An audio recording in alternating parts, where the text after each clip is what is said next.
Welcome to another exciting adventure in Aderjaeger, a 15th century game where our exciting heroes go off to fight exciting things in not so exciting places that become exciting because they're fighting things there. Um, Last week, our party had actually finally acquired some new gear, started setting themselves up as befitting their new adventures. Brita received a new Aderwaffe, the first Aderwaffe collected by the party, but paid quite a bit of money to do so. Uh, Elise had disappeared as a last look, and generally the party was preparing to set out for the mine that they had been contracted to clear. You all had finished up last week, correct? You'd all made it back and were talking about what to do, correct? Am I off base? That sounds right. Yeah, that sounds about right. Okay. Do you want to skip to the next morning, or do you want to continue off in the evening? Is there more you'd like to discuss, or would you just like to move ahead to the next day? I mean, had we decided that we were going to go to the mine the next day? Was that... I don't remember, I'll be honest with you. Yeah, I was kind of asking the group as a whole. I think so.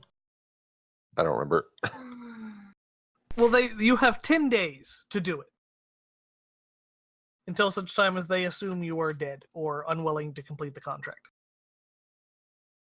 I mean, if the only reason I ask is that if we were going to the mine the next day, as in we're going in, we're gonna do it, Jurgen's gonna give anybody who wants to give confession or seek absolution, he would do that at the night, but that's it. Gotcha. Are we decided that the only preparation we would do is with Brita's Aderwaffe? Is there any other kind of weaponry or tools we'd like to try and consider to use in this hunt? Can we make weaponized pants? No. Kayla doesn't get a vote. I mean... Kayla or Elena? I'm not sure. Yes. But no, because I've been kind of scratching my head thinking about that. I can't come up with anything that would work in a frickin' mine is the problem. Exactly. I've got lots of ideas on how to take down an adder. None of them would work in a frickin' mine. At least none that would work that would also involve us being able to harvest the adder. Yeah. Could we mount something to a minecart and take Don't it have down minecart rails. Nope. There are push carts. Yep. No minecart rails. Can we mount something to a push cart? Okay, what would you want to mount? Like a ballista.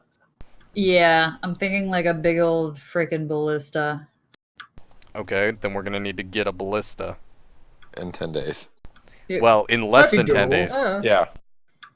Does Amazon exist in this time period? Can we ship things? It's a river in South America.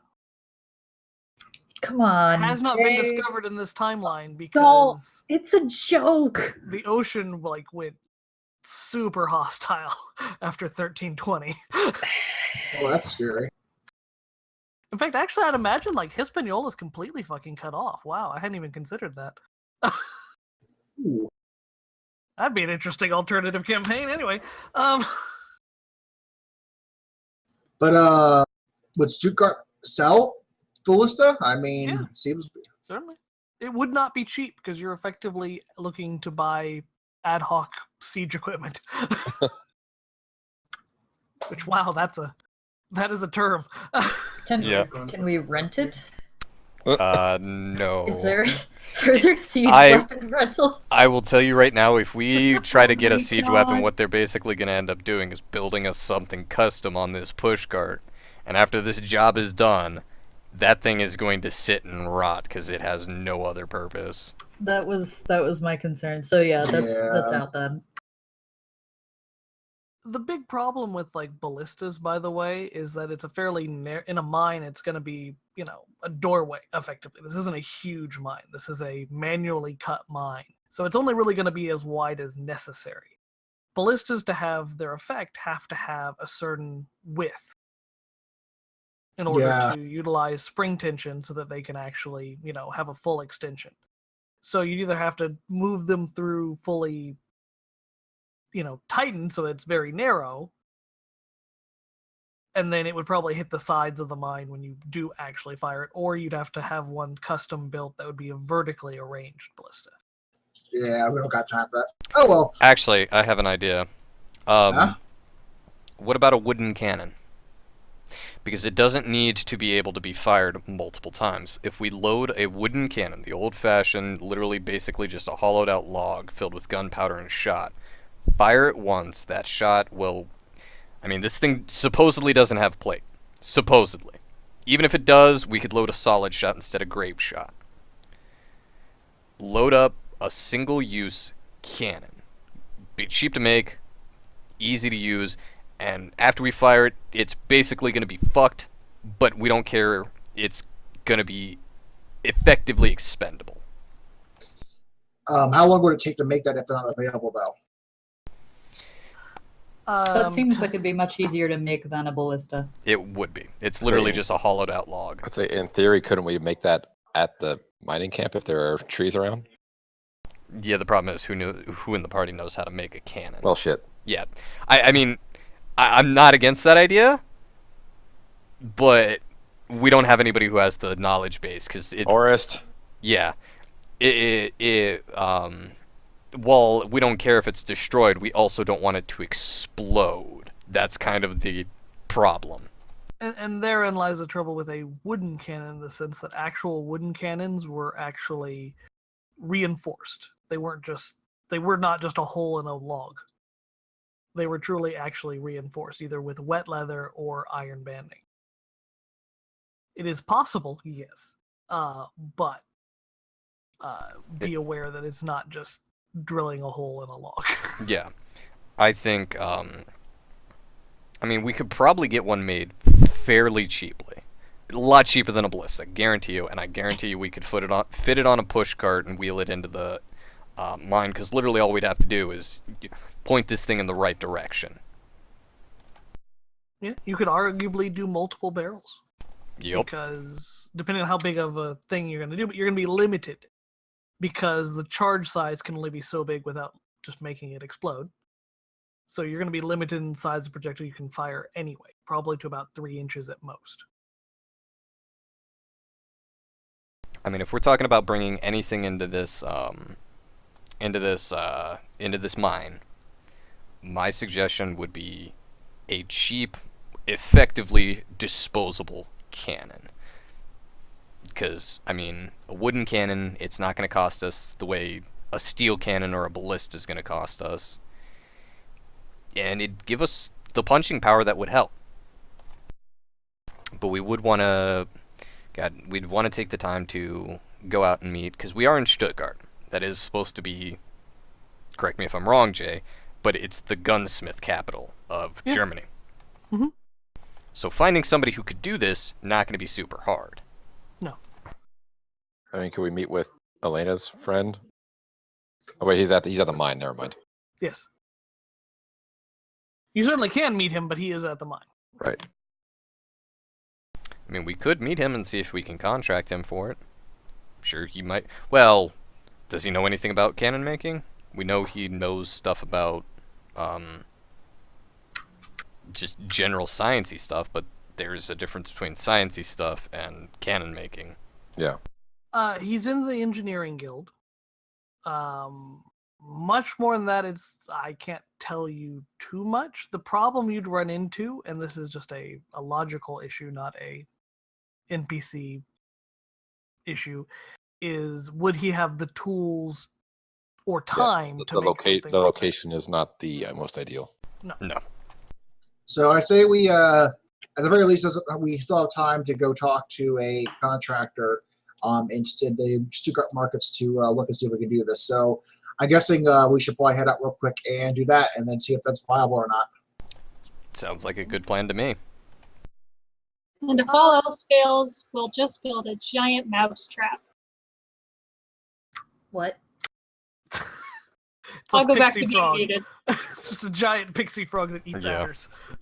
Trojan Pixie. Oh goodness. Okay. Sure. Someone give me a circumstance roll. Let's just start this off on the right foot. Can't even see who rolled that. Locust did. Okay. Yeah, that was me. Do you just need one person to roll it, or? Just one's good. Okay, yes. Honestly, finding cannon makers is not a problem. Most of them try to sell you on proper cannons. Are we giving quotes on them? Oh yeah, yeah. You'd probably pay anywhere from 2,000 to 3,000 Reichsgold per cannon. For a proper cannon? For a proper cannon. That's These actually are not that bad. small cannons. These are falconets, technically. Would these be firing basically the same 3-inch projectile? Yeah. Okay. But they'd be longer. They'd be heavier, of course, but they'd be more durable. For an equivalent for people that don't know what a falconet is, think of a swivel gun on a ship that's a proper cannon, but with a longer barrel. Gotcha. Interesting. Also, just a heads up, Jay, I'm dropping frames like crazy. My internet might be getting throttled tonight, Okay, and I have no control over that. That's just Cox being an asshole. sure. I'm not seeing too much trouble here. Let me know if it gets to the point where it just is actually dropping stream. Yeah, But, it hasn't dropped stream yet, but it's saying it's dropping about 25% frames, and my connection Really? goes between green and red a lot. Okay. How much would... Now, this is theoretically against a adder with apparently no plate, whatever that means. Right. However, what efficacy would this weapon have against adders, the typical adders we have that the group has faced before or has seen before? I mean, if we're talking... Sorry, go ahead. Well, if we're talking that, the Aderjaeger that Darka got fires a 1.2-inch projectile, if that can puncture weakened plate, this is a 3-inch gun. This can do more damage. Kind of. Okay. Velocity. Whenever considering penetration, velocity is always king over mass. So yes, the physical impact may be greater, but its penetration is not necessarily greater, though. Okay. Yeah. To put the equivalent amount of charge, equivalent weight of charged projectile that you'd have behind the rifle versus, musket versus what you have in a cannon, you'd probably blow most cannons up. Most cannons were relatively low velocity. Okay, I see what you're saying. Yeah. Yeah. Now, I'm not saying they are low velocity. I'm saying they're relatively low velocity. You have a much higher percentage of charge to projectile weight in a musket or a rifle than you do in a cannon. In fact, typically, the weight of the charge is 1/10 the weight of the projectile in a cannon, historically speaking. Okay.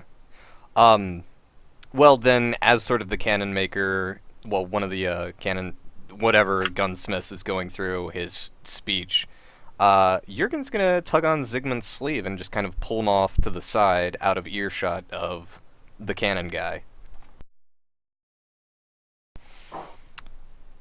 What are you thinking, Jurgen?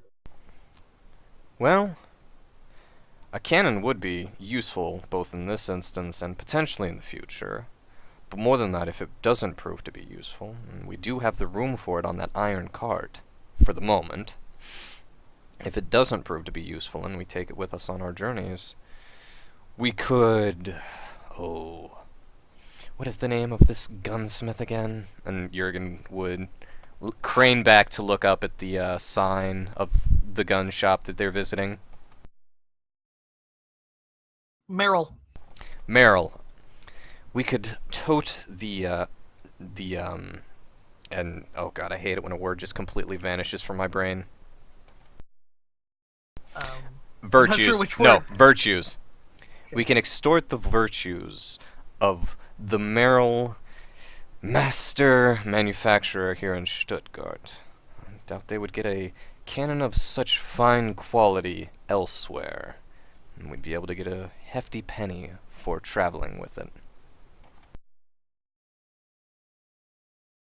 Get our use out of it, perhaps get some more use out of it, and then we can resell it further away for Bigger price down the line.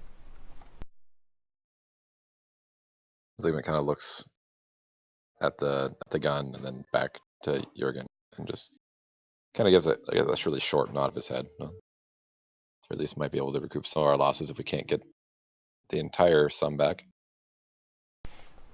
Jurgen returns the nod. I'll count out the coin and make sure finalize the purchase. Don't forget we need to find a way to mount it on the cart. That actually should be a lot easier. Is it going to be a wheeled cannon, Jay? Or is it literally just the barrel? You're on mute, Jay. Jay, are you mute?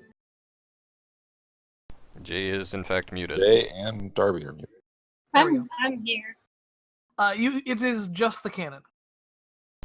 Oh, then yeah, we are gonna have to build a mounting on it. Okay. Unless they offer that as a side item. That's a different craftsman's job. Yeah. You wouldn't have the person who casts the cannon make the Yeah, that makes sense. the Okay. fuse or the linstock. You wouldn't have them do. This is the age of specialized craftsmen. Yeah. The person who casts the cannon is not the person who makes the ammo or makes the gunpowder. They're not related in any way. Now, some companies have come together, but this is not one place that does that. These are all very specialized craftsmen being paid for the thing. Oh god. And How since much, you're looking for something very specific, yeah, how much money are we gonna be out once we actually get the mounting? Ugh. it's 2,800 for the cannon itself. Okay. And how close is the nearby mounting shop to if somebody can run over and to get a quote? Not far. I mean, you could go to a carpenter or a cartsmith or any of those places and get things done. What kind of cart are you looking for? Are you looking for like an actual push cart, with the two, like a wheelbarrow kind of setup, or are you looking for an armored cart, or what are you looking for? Because that's going to affect the cost, of course. So you're looking for like a traditional, what you would consider like a arsenal cart, which is a metal cart with metal wheels designed for pushing over stone? Are you looking for an off-ground cart, like something that would be highly mobile, behind a horse for deployment quickly? That sounds like a really good option. The highly mobile behind a horse, because we can bring that into the mine without a horse. We would just be pushing it ourselves. Basically, this would be a cannon designed to be towed by a single horse. Yeah, that sounds like it'd be a really good option for our purposes. I mean, if anybody disagrees, please speak up, but we could have that towed behind a horse, and we'd be able to set that up and use it pretty quickly. Hell, we can give that to Storch, considering he's missing a leg. Yeah, actually. Oh! That's hilarious. We have to come up with a new nickname for storage, though. Bertolt realizes something. He's not necessarily a firearms expert, but he realizes how loud these guns are, and they're going to be in a confined space shooting them in the mines. Do you happen to have the protection? No, you're too smart for this historical setting. I'm sorry. Overruled. Know your protection. Jurgen, as Berthold asked that of the man, Jurgen would just whisper in his ear, "We can ball up some wax and cotton and stuff it in our ears for protection." You ask the guy selling the cannon, he goes, "What?" Yeah. Earring protection? No, my earrings have never fallen out when I fired it.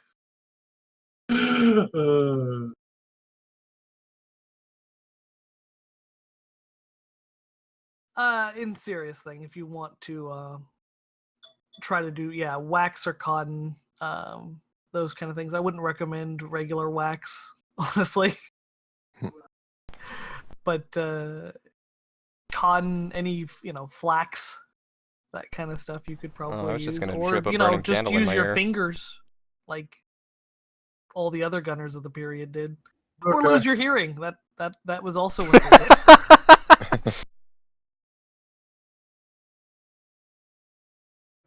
did. Just bleed out your ears because they fired for 36 hours straight during sieges. Yeah. Okay, so how much would we get quoted for the pull cart for the horse pulled one? I'd say probably 300. Oh, that's cheaper. Okay, so we're out so far. Good. Yeah. 3,100, and then we got to get ammunition and fuses. And then how time? What's the what kind of the time are we looking at to get the constructed? The cannon's already built. Or rather, The cart would take probably 2 days. Okay. And ammunition, you'd probably get. Well, what kind of ammunition do you want? You want solid shot? You want stone? You want lead? You want iron? You want. We could. Oh, we already have some lead, right? That we could. We do actually. Yeah, we do have lead shot for grape or anti-personnel shot. So we'll be good on that. What we're gonna want is solid shot, the bore diameter shot, the 3-inch round. Okay. You get shard. What kind of effects would that have? Oh ho ho. On an adder in particular.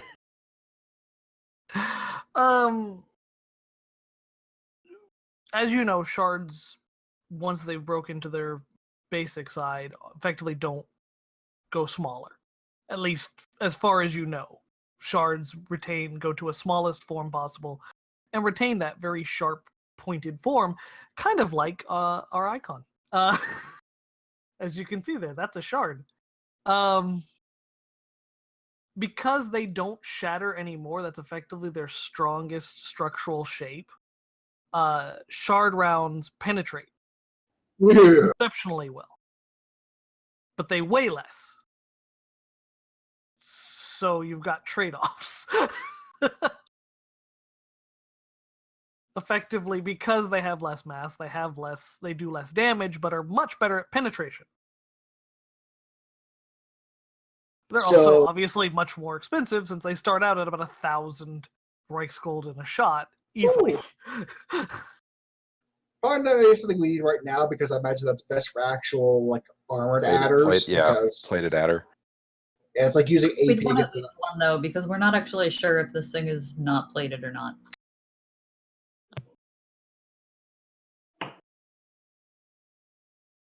I'm still not 100% certain if it's an adder or not, but yeah, it's just a gigantic mole.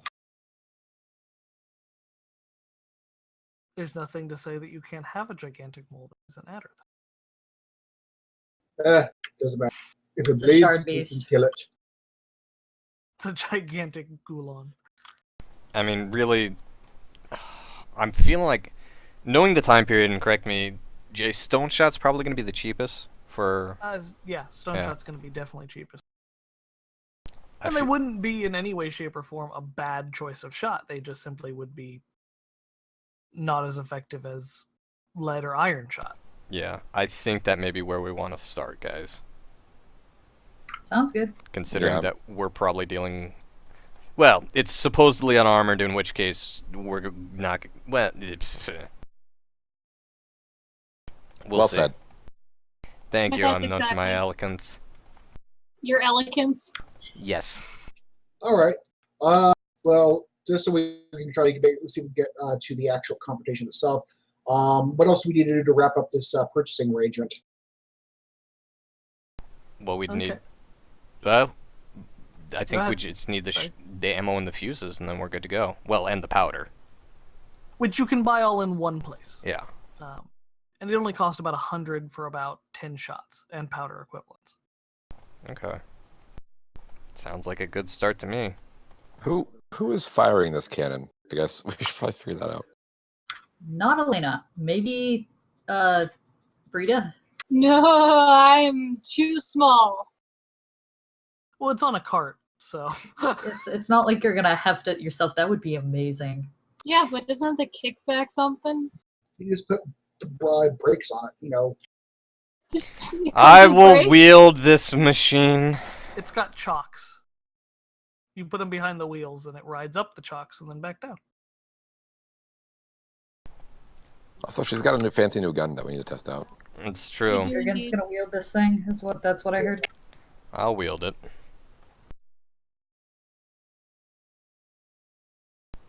All right. So that comes to about 3,200 for the gun, and it's going to be delay you by 2 days. Any objections? Because that sounds fair to me. 9. Okay. 9. I guess during this time we'll actually make sure we have rations for the men to follow us, because it says about a half day's travel. It's about a half days, yeah. Okay. And you so, had 2 days as of yesterday. yeah. of I'd probably rations. recommend. Berthold would actually recommend that we probably set up camp at the site, and then during the day of completion, like a few people would go back and deliver and get the cannon delivered. So that way, everybody's in place to get ready to get going. Yeah, basically I'm just thinking we probably should get another, 3 days worth of rations, 4 days worth of rations. Be a good idea. It's funny you mentioned that. Brita, would you roll me 1d6, please? I don't know because I am the fucking interface isn't working for me. Hang on, let me bring up. Okay. Hang on. I can do this. There we go. About 24 hours later, oh wow, that's convenient. Elise returns with one of the guards who had also disappeared with 5 days worth of rations. She is met with Oh, well, hell yeah. eccentric celebration from Brita and praise and love and all When you good say things. eccentric, do you mean like you're taking off your shirt and hugging her, or? No, Kayla, I mean like she did good. I'm fucking positively reinforcing her. What the Do you shit? know what eccentric means? It means weird. That sounds appropriate, is what you did. Anyway, you are now down to 51,914 Reichsgold. Let me remove my little math here. And you have 7 days of food. You still retain your 15 shards that weren't stolen from you. And 270 pounds of raw armor plate still. Well, Jurgen's going to make sure that when Elise returns, she gets an actual nod of approval. Maybe not the loud praise from Brita, but approval. Yeah. This is Slowly fade Elena's away. new best friend, by the way. Fuck off, she's mine. No, Yeah. no, she brought me food. You don't I need understand. an NPC to fawn over. This isn't fair. Wait, didn't you You'll have need that a like? lot more. No, no, no. Everybody He has the gets lady at NPC. the inn. Remember? No, No, that was Oris. Oris. Forest, Oh, Yeah, he oh. stayed with her apparently. apparently. Had many children. We're just gonna eventually meet up with them again, and we have an army at our side now. An They're- army of He's they're all gonna like be children. 6 rubbing years from old, his- It's but the wife. Litovchenkos. They have litters, not children. exactly. Instead of cousin, it's son. Well, All right.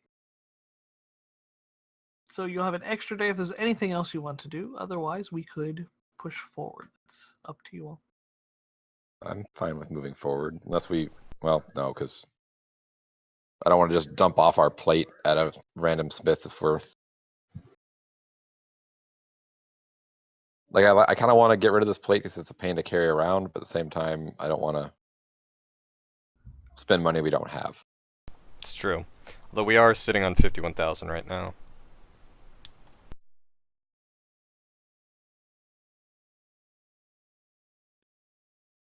Yeah. Mm-hmm. And 15 shards.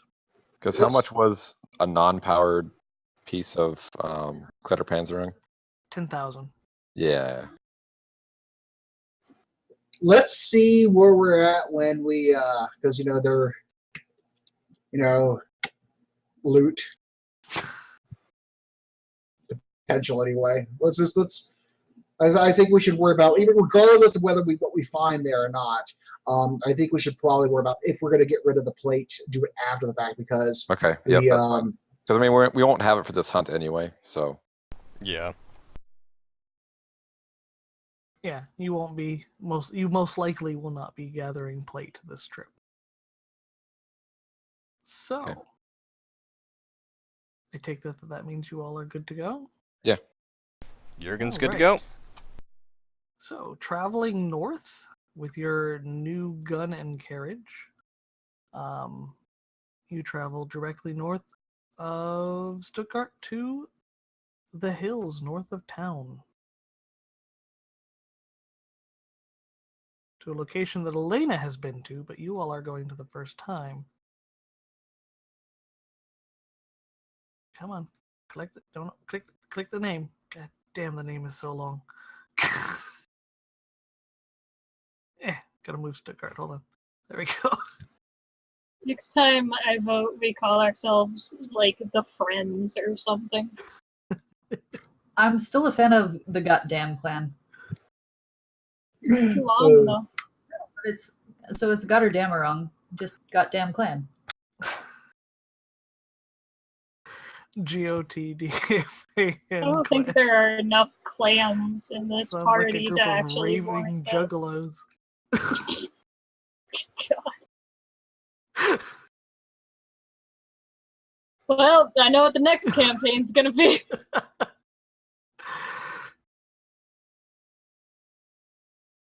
Anyway, it's a fairly quiet trip. The forests are just sort of coming to life as early spring has settled in. You don't have as much wet on the road as you did traveling from Forsheim, as spring green has finally started taking over everything. Moss is really kind of growing on everything because it's still moist from the snow melt. And about 6 hours in, so late afternoon, you come across the mining camp that you had been told to investigate. Just as you're making it down into the camp through this small, sort of almost looks like hand-cut valley, there's a great explosion from one of the buildings that's next to the mine entrance.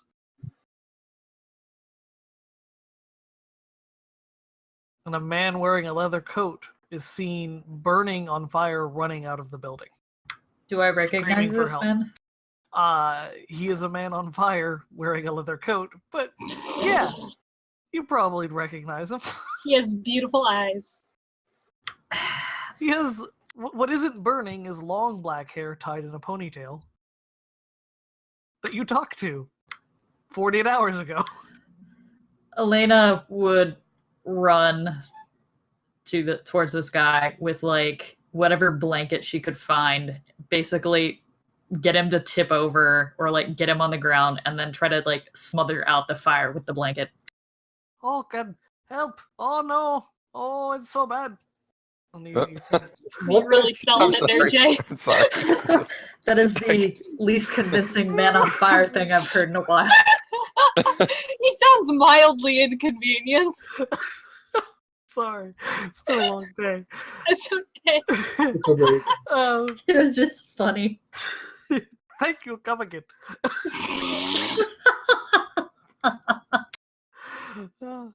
Oh, it's far more energetic than I expected.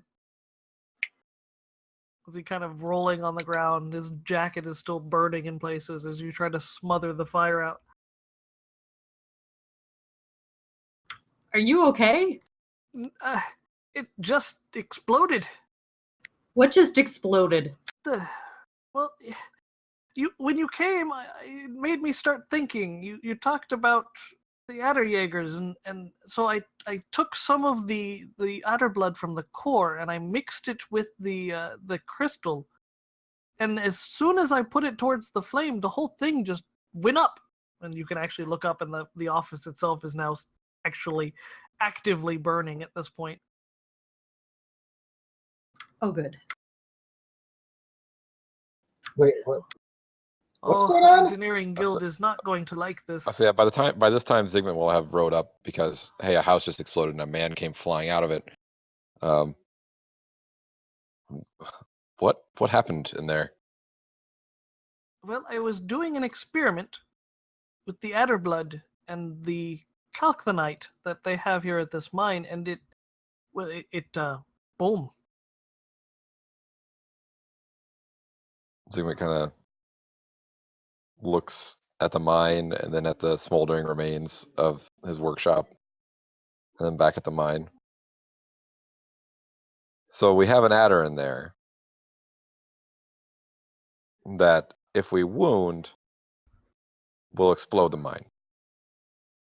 Huh? No. That shouldn't be right. He kind of starts thinking about it. No. See, I had to expose it to flame. See, the mixture was very volatile. We just purchased a cannon we can't use. I thought it was in China that they did that. No, we can totally still use it. It's the difference between flame and shooting it with a rock ball.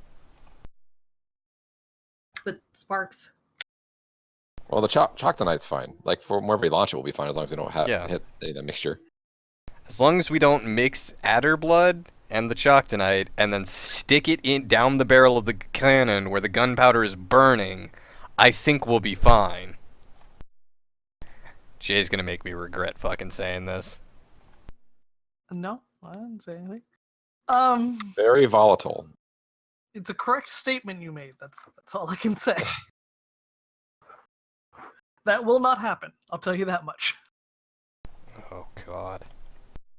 What have you done? I don't know. It's been planned weeks ago, so. Yeah. Anyways. Zygmunt kind of pauses and just shakes his head. He's like, "Are you okay?" I should be fine. It's not my first explosion. Frida, Right. can you come over here and Does, make sure our friend here is okay? Yeah, This- she would come over and try to help. does this his- man look familiar? This seems well. Yes, I spoke with him the last time I was here. He was the one who provided all of the helpful information that I told you folks. Yes, very interesting location. Minerals, very different. Mostly because of the copper. But there's something else. Sulfur, I think. Smells horrible, but burns quite brightly. But when she came here, she mentioned about she asked me about the other Aderjaegers, and I started wondering why I had smelt such burning when they'd gone down there. I assumed that one of their torches had hit something, but I'm not quite sure. But when I added that to small amounts to the adder blood and then ignited it, the reaction was most energetic. And as you kind of look up, the regular fire that had started to smolder in the lab has become sort of a bright green and has begun to burn quite quickly. At this point, Jurgen would have trotted up on his horse, not nearly with the same haste as everybody else responding to the emergency. And hearing this, he would fix his gaze on the slightly charred man. Are you implying that this adder could spit fire? No. Maybe? Really, adders are not my specialty. They're parts high-pressure tubing, yeah. But adders, more of an interest.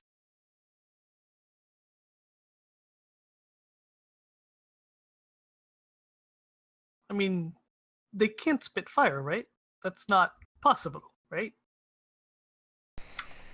Jurgen just sighs deeply as he looks at the green burning building. It's like, not. I mean, to Zygmunt's knowledge, they can't spit fire, right? To Zygmunt's knowledge, there has never been a known adder that could spit fire. Would I have? Acid, yes. Fire, no. Well, if they Yeah, can so spit Zygmunt will relay acid, that. then Acid, they spit acid. But I don't think it had the same reaction that was causing this. But you did mention the last time we spoke that it sounded like the adder had been eating some of this. The No, stones. the miners reported that apparently it ate. Apparently it charged at them and started gnawing at one of the crystal formations. Apparently saved many of their lives by its distraction. It could be the case that something with this crystal mixes with the acid and allows fire. Well, that would be... I would have to do some further experimenting. But I suppose that's possible, yes.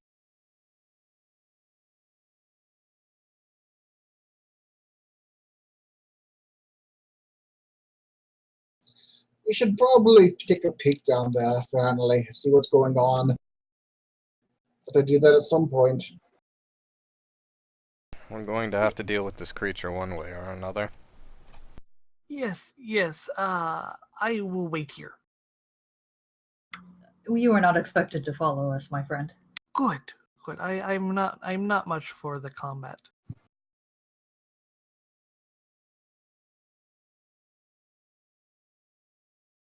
But if you do find anything, would love samples.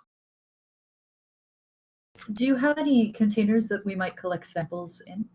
Oh yes. And he goes over to his metal cart that kind of looks like a converted armored wagon from the Collectors Guild, in the sense that it's almost like an RV more so than a just an open topped cart. And opens a small side door, goes in, and he comes out with several glass vials with cork stoppers. These should do. Even if it's an acid, it should be able to contain whatever acid the foul beast is able to produce. Lena would take the vials from him very carefully and stick them in her awesome new pants pockets. Trademark. Pants don't have pockets at this time period. Come on. Where would she stick them then? Her bra? Her bra. She sticks them You in have her a belt. You have a Fine. belt. You Then have I pouches stick on your them- belt. I stick them in a pouch on my belt. Thank you, my friend. Anytime. I suppose I should go attempt to repair the damage to the core now, or the engineering guild, they may not let me come back home. But I will keep the generator on so that you all have air to breathe down there. I assume you all prefer that. Yes, we do, my friend. Thank you. Well, good luck, my friend. And he goes and sort of approaches the office, and you kind of see him like peeking in the room that's still burning, and kind of shakes his head sadly, knowing that all his experiments are just being melted to nothingness before he continues around the back of the building. The mine awaits. Zygmunt will dismount and, make sure Adalbert's well taken care of. There are facilities there, though one of the buildings is currently on fire. Well, yeah, say away from the flaming building. There's obviously evidence of where there were campsites. There's, small store buildings, and even a very nice wooden building that still has, leaden glass in the windows that obviously was the main office for the mine at the time. Most of it looks like it's been taken out. They didn't really want to leave it here if they assumed that they were going to have to burn it down. And really that's what they would have done. They would have just set fire to the support arches and let the mine collapse. You don't generally blow that up. Sorry, go ahead. No, fine. And it's just before he leaves, Zygmunt will take one of the huge anti-adder lances from Adalbert's side harness. I don't know what you call that thing that hangs off the side of the horse. And just kind of sling it over his shoulder and walk towards the mine. Okay. That engineer, he said something about the lanterns, the shard lanterns, and not reacting. Do we have any traditional oil for normal torches? Because I don't know, I get a funny feeling if he's bright.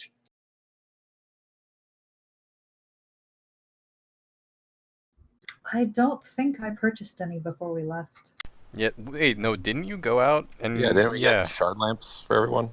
I got shard lamps. Oh, you're saying not regular lamps. No, he actually was asking about regular lamps because so he mentioned shard lamps having a reaction with something that's going on down there. All we have is shard lamps, I believe. I'm pretty sure that's what I bought. Okay. Do we seriously not have any single normal lanterns? I'm sure we do, right?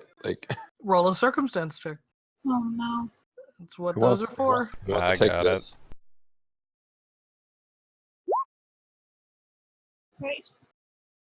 You have enough for 2 lamps. You have, in other words, you probably have more than one lamp, but you only have enough oil for 2 lamps currently.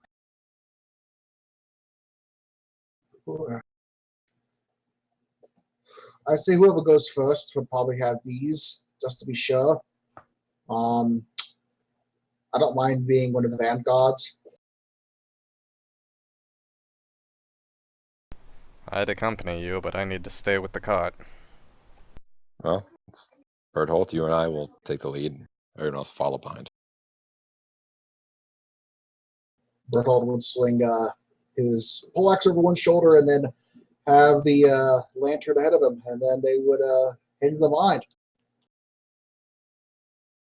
All right.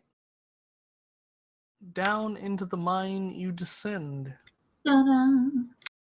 The entrance is narrow and rough cut, but it's definitely serviceable, wide enough for you to get your cart and through down.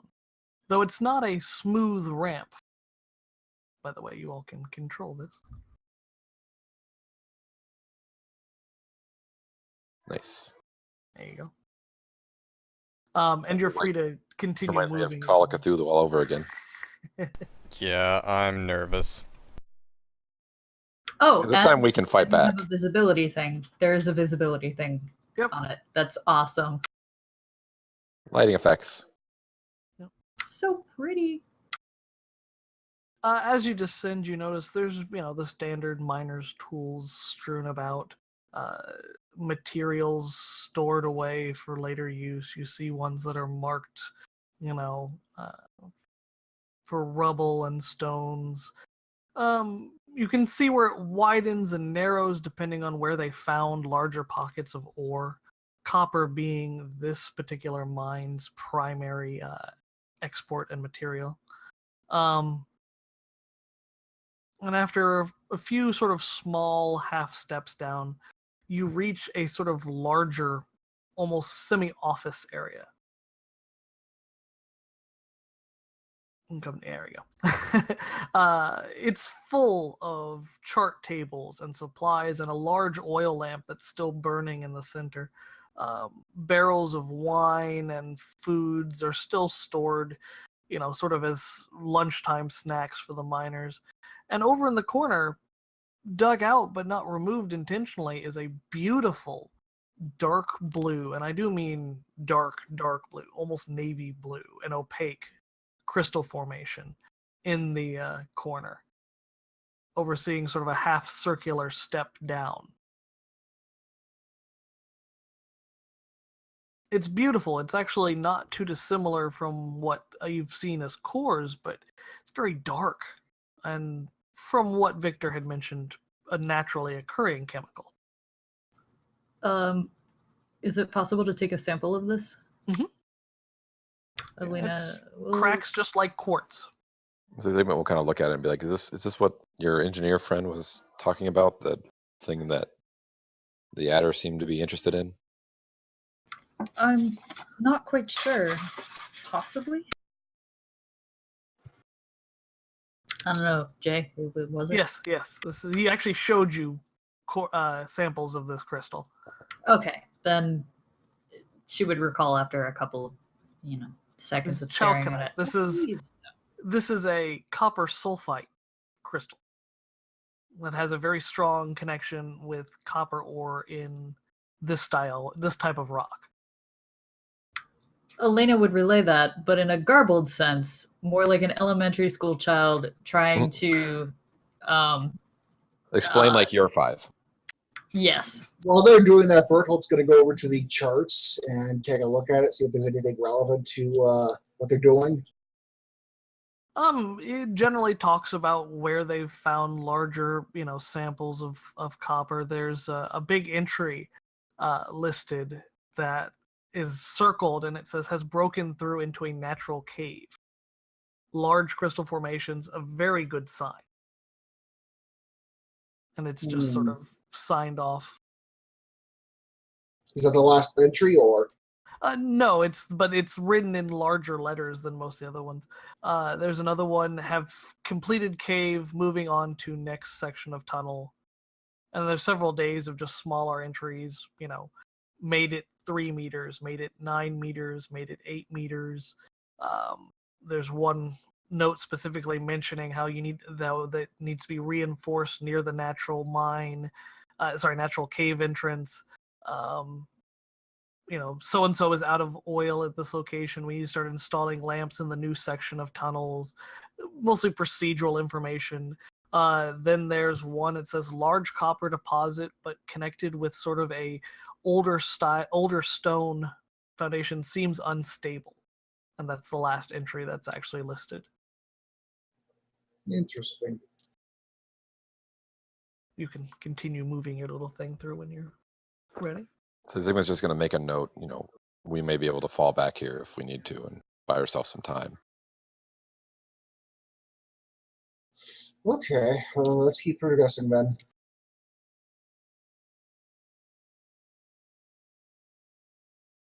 As you kind of make it through the tunnels, they all sort of seem to be at a roughly fairly shallow angle downwards. Occasionally you'll run into steps.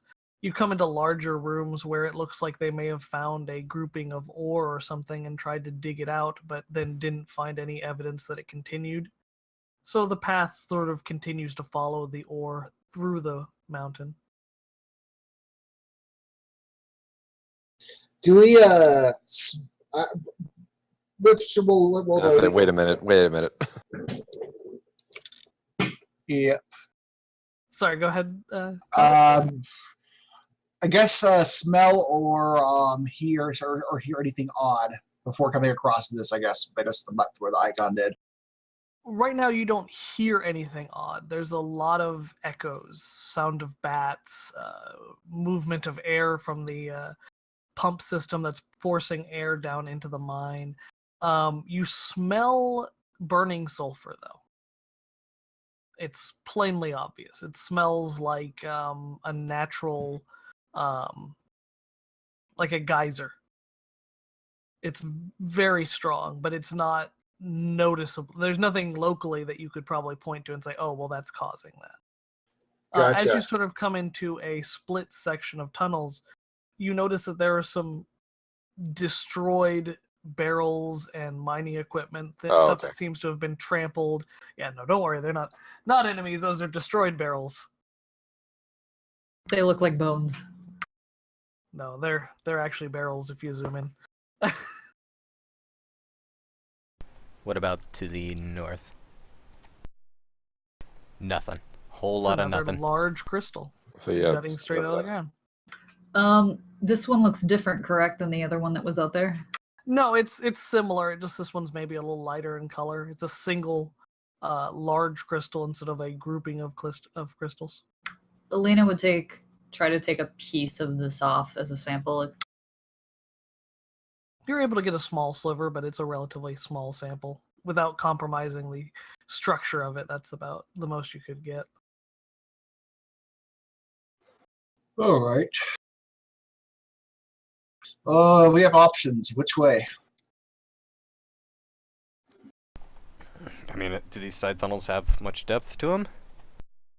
Not really.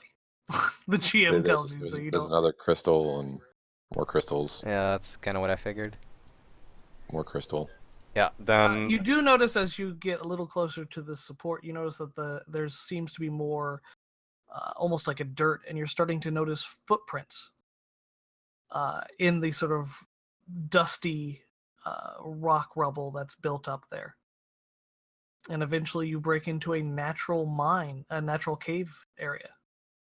Sort of all washed in a copper color, sort of sandstone, large crystals sort of grown out. And actually there's stubs of other crystals that have been here. It seemed like they had to almost cut their way through this naturally occurring massive geode in order to make a path through this area. Now these footprints, like let's say how many groups or how many people were in that group of Aderjaeger that came before us? 8. 10?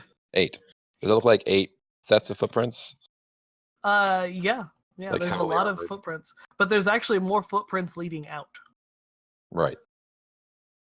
But I guess they're I'm looking for definitely those that are leading heavily- in. Well, Aderjaeger footprints are fairly distinctive because they're heavier, they're deeper set than the Yeah. miners who are not wearing, Klitterpanzer and carrying heavy weapons. Right. All right. But yes, at the very least, the Aderjaegers had made it this far. Is there any signs of like franticness or a struggle? In this room, no. Though you notice that ahead there really doesn't seem to be any more evidence of torches. Ready yourselves. We're heading into the bowels of hell itself, judging by the smell of it. I thought that was your gas from this morning. Rita's taking this time to Doesn't load her even look at fucking her. gun. Yeah, the cannon's getting loaded. As you sort of stand and walk through the reinforcing crossway that was built in there, you notice this is back to a hand-mined section, and this time it seems much more erratic. They seem to be following a very strong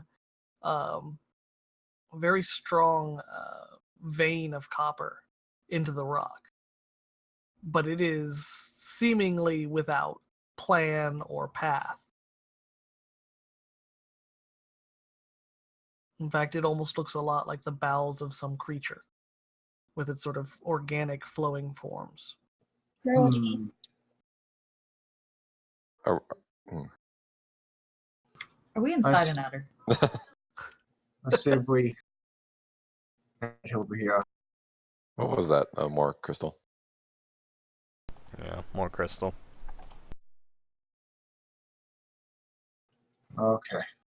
Y'all act like you're expecting me to spring something on you all of a sudden. So, Gee, I Sigma's fucking just, wonder why. Sigma's just taking mental notes of where these crystal formations are, just because he knows they might be the only form of cover they have against this thing. Could I take a sample of the copper that's here? Yeah, there's still on the ground. Even there are little bits of copper that have fallen off carts and whatnot. I want to make But sure that I nothing- get some specifically from the wall, so she'd try to get some off of the wall. Is that you a can dead scrape end? some of them.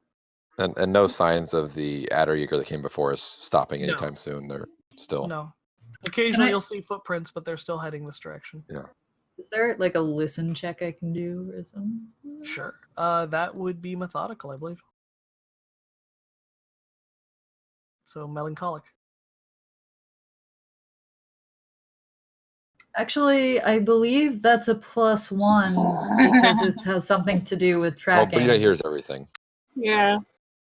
Nope. You hear breathing. If I draw at the people's very attention least. to it, do they hear it too? I mean, if they focused, yes. Okay. Sorry, keep going. You'd hear breathing, but it's not. It doesn't sound like a large beast. You imagine if you walked into the cavern of a sleeping or hibernating bear, you'd imagine what that breathing sounds like, right? This is ragged, laboring.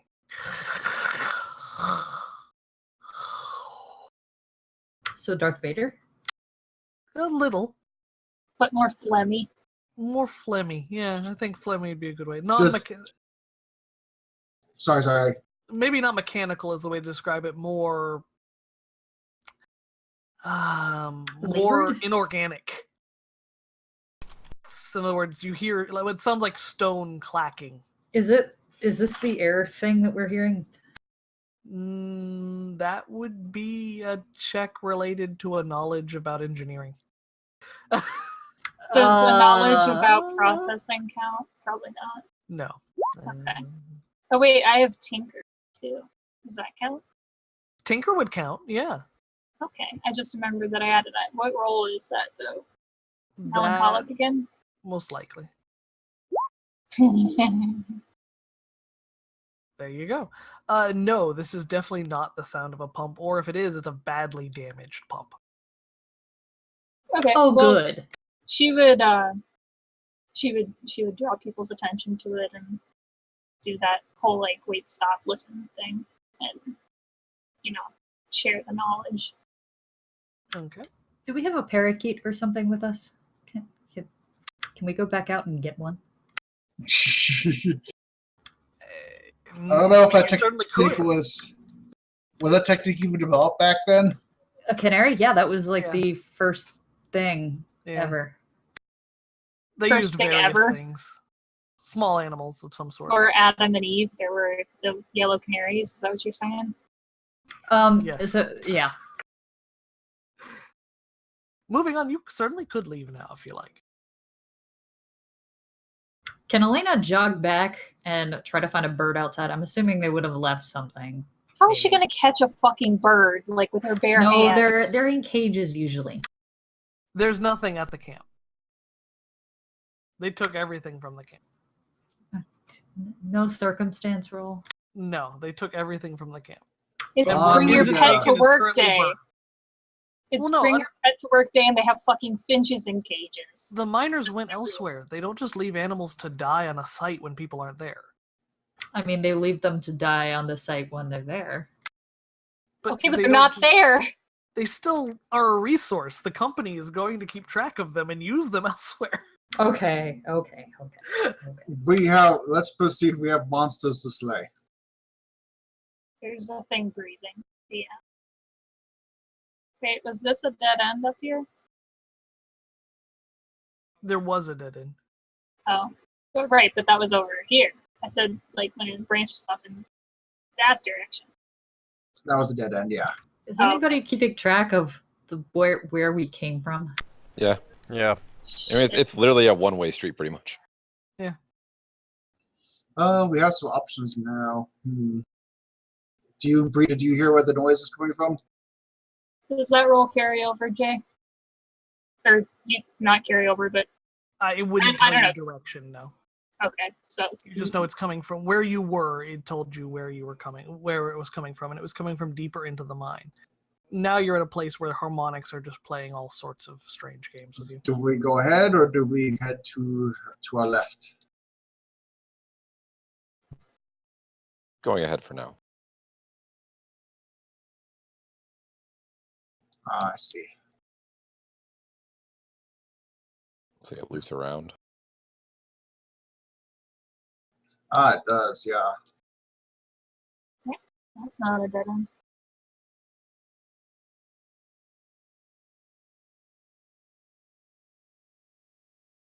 Oh dear.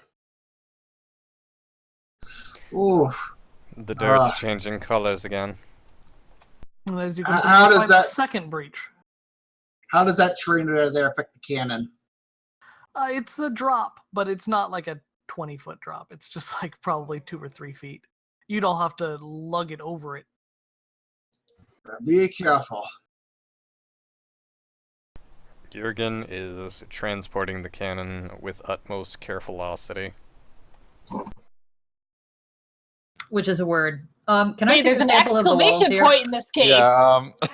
As you come into the We wider triggered the section of alarm. cave, Wait, I roll stealth. there's sort of a loud noise. This sort of air gets fluffed out you, and the smell of sulfur just washes over you. Can I check the area behind It's cute. What do you want to check behind you? to make sure that we can It's get a out lizard. still? There is still, yeah, it's not closed on you. There's no door. It's just a breach into a natural cave. Okay. Can I take a sample of the walls before we? What? get Oh my closer? god! Let's kill the- timing, Kayla. Let's kill the fucking thing, then you can take a goddamn sample of the walls. Jesus Christ. No, let me know when you're ready. We can't just tease us like that and not have us not be ready. Well, apparently we need about 20 science rolls today. I roll for initiative. You don't have to roll initiative versus single targeted Aderjaeger. Anyway, as you sort of break into this natural cave once again, there's evidence of burns and just Oh, that's a person. and sort of scattered remains before you. There is nothing you can see directly currently, but you can hear the sound of breathing and just see whiffs of green smoke sort of trailing across this open area. There's sort of a dim light coming from some of the corners that you can't see exactly what's causing it. So now I need a circumstance roll, and I need it from Elena. Oh my.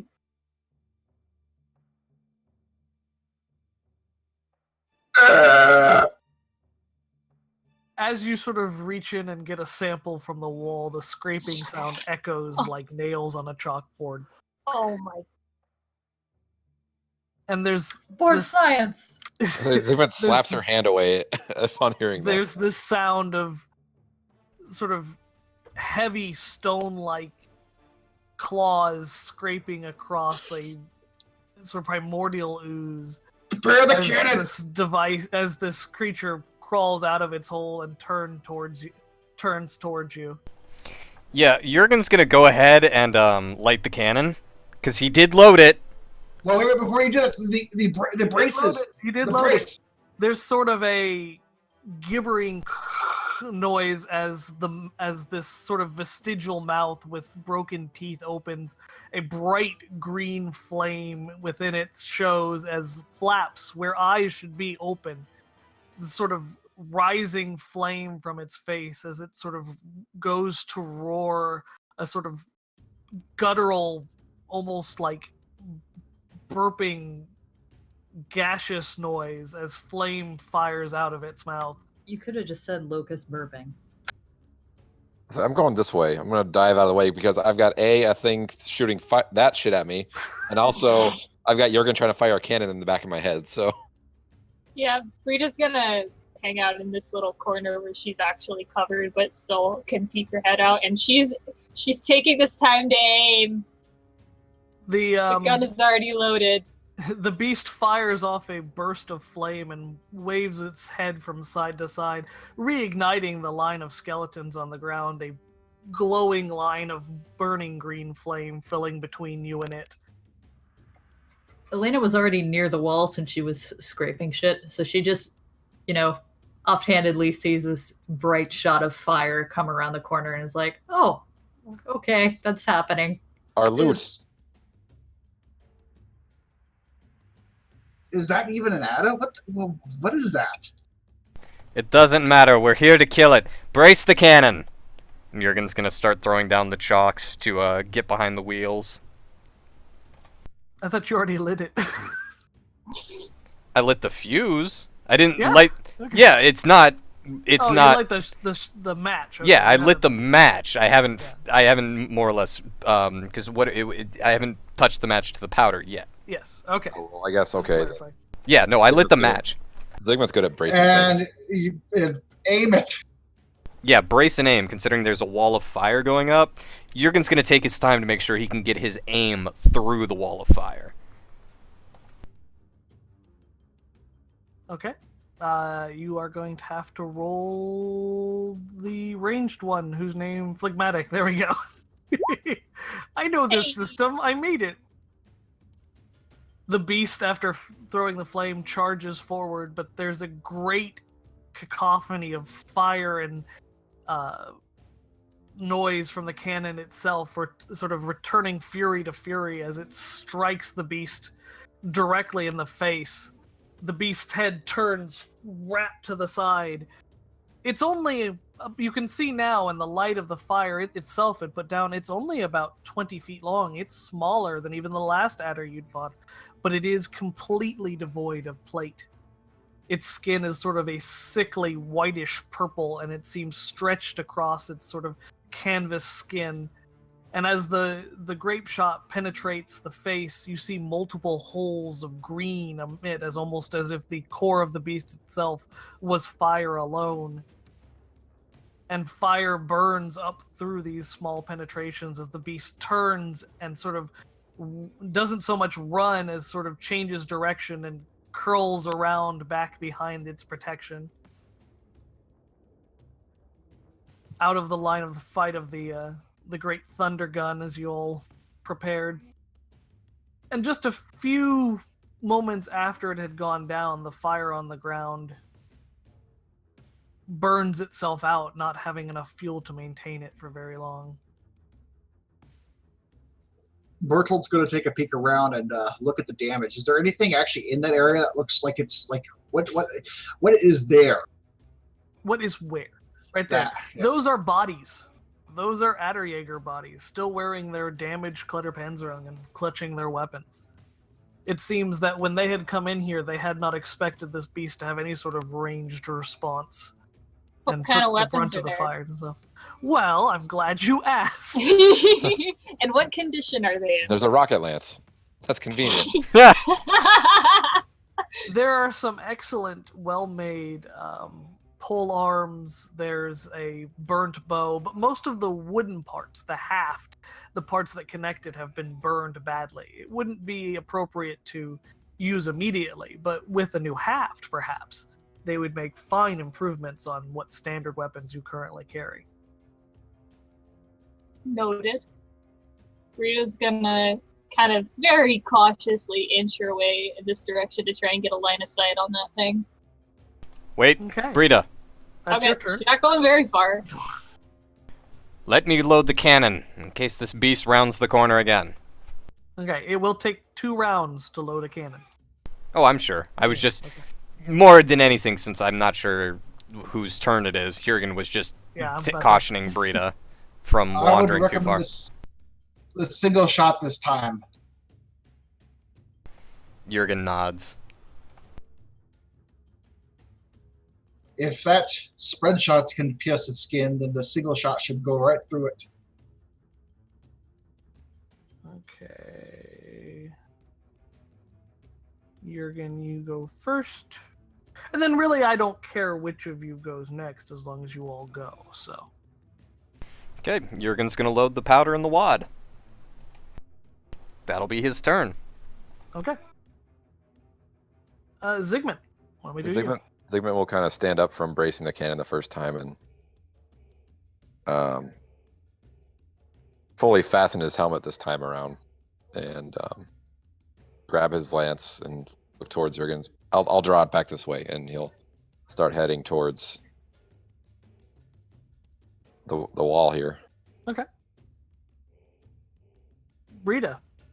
Rita's gonna stay against this wall, but kind of move parallel to Zygmunt to try and kind of give him some sort of ranged cover because he has a lance. And that I thing do has have a fire. lance. I just don't have a horse. Right. So she's just gonna kind of try to, I don't know, again, just try to get it in her sights without exposing herself too much. Okay. Brita, you actually, as you kind of look over, you can just see the face of the beast, the fires from the injury sort of grow bright hot, and then you notice the skin seems to almost melt above each hole and slosh downwards, almost like melting wax, sealing up the holes from before. The additional fires going out, just leaving the sort of broken smile and the eyes still burning. Oh, that's unnatural. Roll for sanity. We don't do that. Okay. I don't, yeah, I'm gonna wait to take a shot, actually. Okay. Elena. But I'm aiming. Counts. Okay. I'm trying to think. Elena is going to move forward, kind of backing up Sigmund, and staying kind of behind him and keep her chain hooks out. Can't really do much with them, and her other weapons are probably not going to be super helpful in this situation, but she keeps them out just in case. Okay. I'm ready to swing. Bertolt. He's basically going to take behind Brita. And is it possible to ready action in case it breathes fire to try and dive under it in the head? That would just be a reaction. Okay, gotcha. Okay. Since you roll everything, you don't have to ready that. That would just be a reaction to an attack. Okay. And does Brita mention at all what happened with the wounds? That's Yeah, up to Brita. yeah. When they move up, she would definitely she'd try to keep her voice down a little bit, but still so it reaches everybody, and she'd just say, somehow the wounds are regenerating. I'm not really sure what I'm looking at.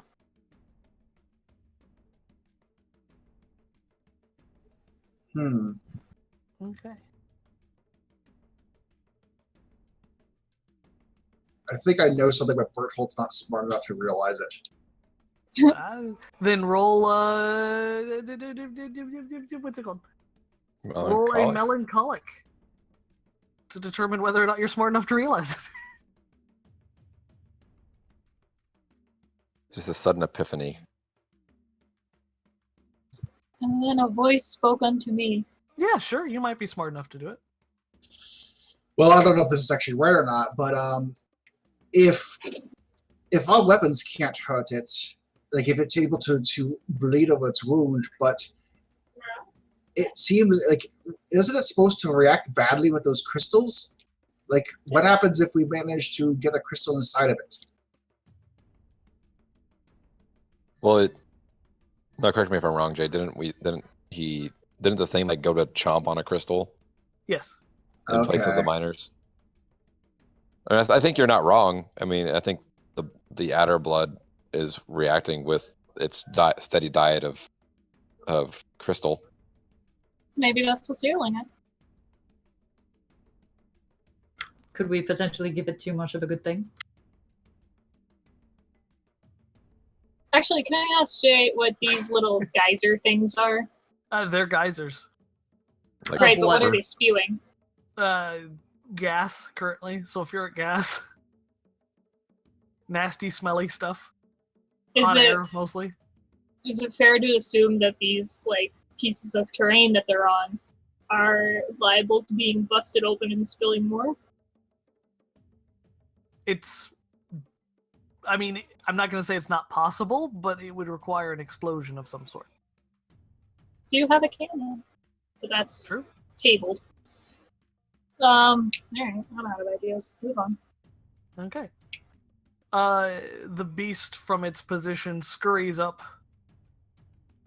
one side of the cavern and kind of turns around and in sort of a winding, solemnly path walks around the back and takes aim at the group. Sort of a poof. And instead of the sort of straight burning thing that had come out before, a sort of fireball launches towards the group Oh, Uh-oh. before exploding between them. So we need rolls! For dodging? Yes. Or, I don't know, tanking it, flicking it off. I don't know. yeah. Wait a minute. So that'd be phlegmatic for the I dodging. punched the fire away. Ah, son of a bitch. Okay. Shit. This is not my best stat at all. You too will have hot pants soon enough. Alright, Yeah, Berthold's going to try and dive forward. Oh wait, we took 2 nights rest, so I guess I'm starting Christ. from 0 from harm. Hold on. I Oh. went off the chat. I probably rolled badly, though. Yeah, it wasn't great. Yeah, Zigmund Oh, will boy. also, I guess, I mean, I don't know where else to go. And my plan was to draw it forward, so Zigmund's going to try and dive roll this way. I fully accept you all moving in the process. And I'm one If of you 6. partially succeeded, you take 1d4 damage, Oh my god. but you do not potentially catch on fire. Oh, good, I rolled a 3. What about if you just fucking failed miserably? We're about to get to that. You take 1d4 damage, and then you will take an additional 2 damage, and you are currently on fire. That's cool. Alright, hang on. There goes half that harm clock. Nice. Yeah, very nice. So 3, 3. and I'm on fire. Alright. Oh my god. Jesus Christ. Holy shit, crispy bacon over here. So I'm glad I'm back here and remembered my lessons about spacing.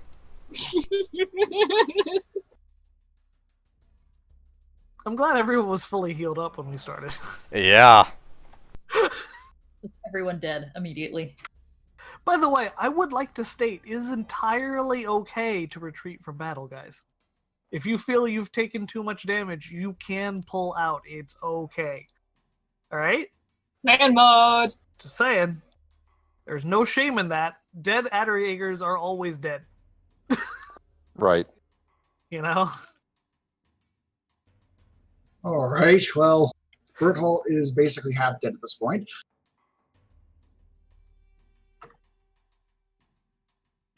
Actually, more than half dead. Hmm. Christ. All right, that's its turn. Jurgen. Jurgen's going to hastily load a stone cannonball, considering he just saw the rest of the party burst into flames.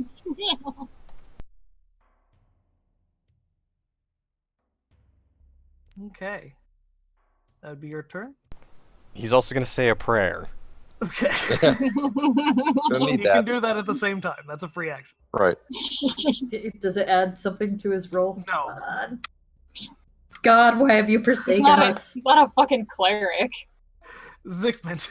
So, speaking of being dumb and doing dumb things, Zygmunt only knows one thing, and that's trying to keep his people safe. And in order to do that, he's always been the person who's thrown himself into harm's way for the sake of that.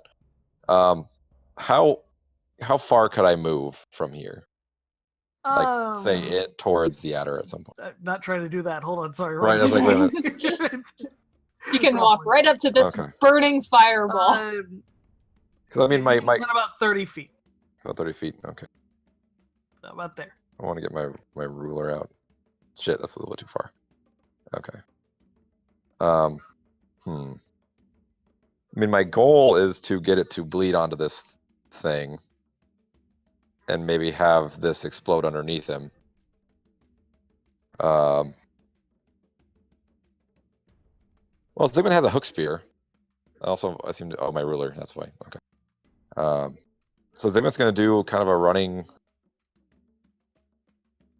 charge, and I'm just going to try and hook spear, like chuck my hook spear like a javelin at this thing. Like try to aim for this part of it so it leads onto this giant crystal formation.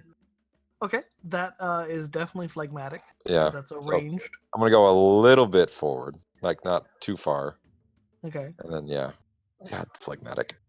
Yeah, I guess that's it, huh? I haven't seen it yet. Oh, That's not. Yeah, I kind of figured that was. that's not great. This is It's going not, horribly. it's not my jam. I'm sorry, range isn't my jam. It's okay. It's okay. The beast just kind of looks down at the spear as it clatters against the calconite crystal. Sort of, it sort of almost seems to climb halfway up the crystal cluster, and kind of peers down on you. Brita. Shoot it. Yeah. So she's gonna pat herself down and try to fucking not be on fire. Do I have to roll anything for that, or am I good to just... I do? Yeah, that would just be a circumstance roll. Okay. Oh, Christ. Yeah, you'd put it out. Okay. It's not hard to put. Assuming you stop, drop, and roll, then really not. Yeah, it was, basic. It's not fucking... napalm, it's just... Just basic Aderjaeger survival ability, just knowing when to stop, drop, and roll. Yeah, but no, she did that, and so she's going to fucking line up her shot again. I'm assuming her aim is gone. If she had to stop and pat herself down, fine, whatever. But simultaneously yell at Berthold to fall back because he's fucking toasty, and then take a shot. Are you doing it all in one round? Oh shit, you're right. Well, I thought talking like that was just... Talking is free, but you're talking about aiming. Talking, no, I'm not aiming. I'm not shooting. aiming. Okay. I'm not aiming. I'm patting myself down, talking, and shooting. All right. You only get your regular bonuses then, not... Yep. And my regular bonus is +1 to phlegmatic and +1 to harm. And let me see. Hang on a sec. Sure. Okay. Oh, son of a bitch. My God, these rolls. We're gonna Isn't that a plus? Isn't that a partial with your +1? You're right. It is a +1. Thank you, Lucas. It is a partial with a +1. That doesn't have the +1 in it, obviously, I'm assuming. No. No, it does not. It's just a No, I checked. 1 hadn't 5 checked. plus 0. Okay. It's only a +1? I guess so. Okay. All right. Roll me 1d6 + 2, please. I cannot access the actual text box, so I can only do it from the dice roller. So 5, 6, 7. You can't access the text box? It's just fucking gone. Like, I don't know. I've tried to troubleshoot it, so I'm just like letting That's it happen. weird. Yeah. That's so, really weird. Yeah. Yeah. Never heard of that before. So that's a Okay, so 7. that's 7 is what you're Yeah. saying. Yes. Alright, I guess I won't be having you do any of those additive rolls then. Okay, I mean, I can do them out loud, but I can't do them in chat. okay. The bullet kind of deeply penetrates into the shoulder, and you see a large hole that begins to full, and blood starts dripping from it before catching on fire. The whole thing seems to be forming a small little pool of burning flame underneath it. Hold on, I need my thing. There it is. No. There we go. Like that. There we go. How does but the there doesn't seem to Aderjaeger be. reacting to this? It doesn't seem to. Oh, good. And the crystal itself doesn't seem to be reacting immediately either. Possibly because it's a whole solid crystal and not a powdered or smaller thing, something that could more easily catch. Elena. So Elena is going to fuck, man. I am not equipped for this. I think we should probably retreat. No, we haven't fired the second cannon shot yet. That might do things if it actually hits. Yeah. Elena's gonna move up, or actually, she's gonna stay right where she is. So don't get in a line. Yeah. Let's see here. What can I do? Space out. Don't give it any obvious targets to hit with another AoE.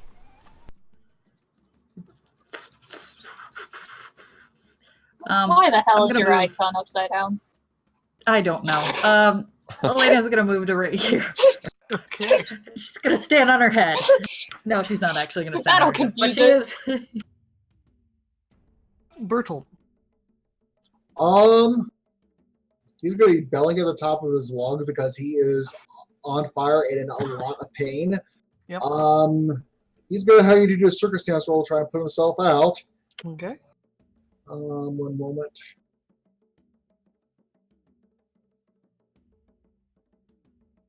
You know what we should have fucking brought? It's just buckets of water. So you have buckets of gunpowder. Is this like a pool of boiling hot liquid? Is that what that is? Yeah. Okay. Just so. Oh, I thought that so was a solid something. No. That's what I kind of originally thought it was. Then I realized, oh no, that looks. Think of the geysers at Yellowstone. So that looks unpleasant. Yeah. So maybe let's not fall in there. It's not like it would kill you, but it probably wouldn't feel great. It's Does probably that- exceptionally hot. Yes, that's enough. I'm sorry, I didn't see your roll took a while That's to okay. pull up on my screen. Yes, that's more than enough. I guess he's going to pull away from Brita to over here for right now, just to avoid, once again, to avoid AoE and everything, but it's not looking good.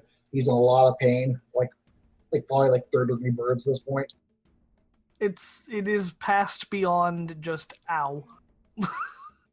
It's probably second degree, not third. Third degree would be at the 9. You took 6, so that would put you past the healing quickly level. Okay. So you're out of harm's way for the moment. Well, In theory. because it's an adder's turn now. It Bye, is an Zygmunt. adder's turn. The creature just kind of cranes its neck body. It's hard to tell where it starts and stops. Towards Zygmunt in sort of a very reptilian way, and starts to scramble up over the crystal cluster when there's a great explosion right underneath it, sending it and tossing it, sort of rolling into this puddle here. Quite literally, the large blast having sheared off the forward leg of the beast. Sorry, I'm trying to adjust the map. Yeah.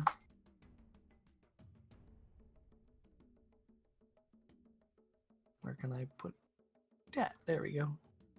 So there was a big booming and it lost a leg. Otherwise, it was about to charge Zygmunt. You're welcome. I did things. Yay. Jurgen.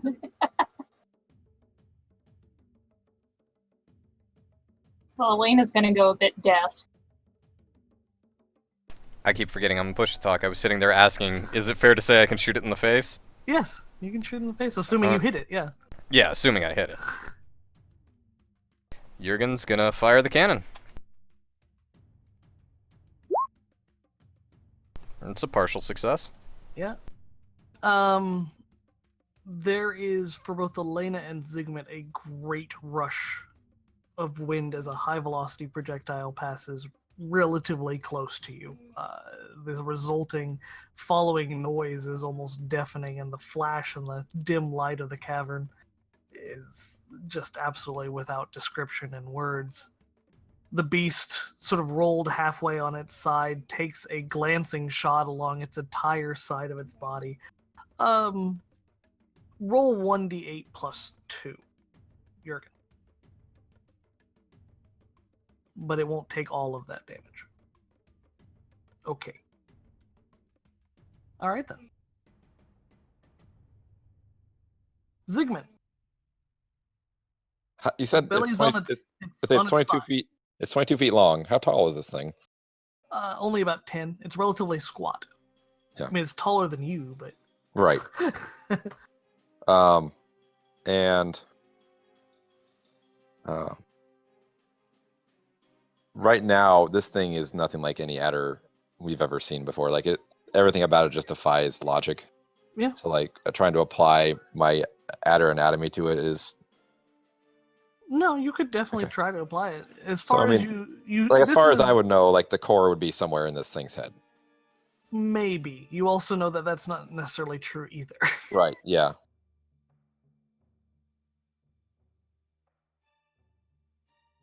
Still try pitting its mouth shut by I mean, ramming yes. the I mean, lance. yeah. I mean, you just took the words out of my mouth. Zygmunt's Check this the- thing's on its this thing's on its side. Yep. Yeah. I mean, Zygmunt's just gonna rush up and just try and skewer the thing through the underside of its jaw, and Like those toothpicks they put in sandwiches when they're too big. yeah. So I'm literally coming up to the belly of the beast here, but Mhm. it's got to protect my peeps, and that's gonna be a choleric roll. I Oh, hope. for sure. Sake, really? Man, As you I sort of- blew the only 14 of the night on a listen roll that didn't actually amount to anything. Do I have any moves? Nope. I have it with no, it's just mark XP. No, that's not leadership. No, Working with the team. don't have Adalbert. Nope. Aren't Just you glad everything. you don't have Adalbert, though? Like, I mean, if Adalbert had been Kyle on fire this whole time. yeah, that'd have been sad. Well, okay. Well, I'm just gonna be standing here next to this thing like a jackass. All right. Y'all have fun.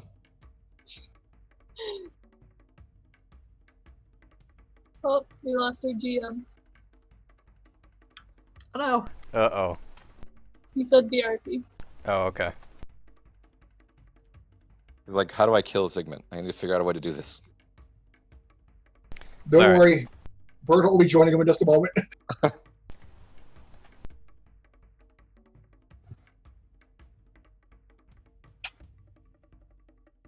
Though it really would be smarter just to pull away and then start building some crystal ammunition with our engineer guy. I think that'd probably be a good idea. I mean, if this thing is regenerating the wounds that we put on it, we have a better head start It's not right really now. regenerating. It's like it's healing by not really healing, but it's like stopping the bleeding by melting itself.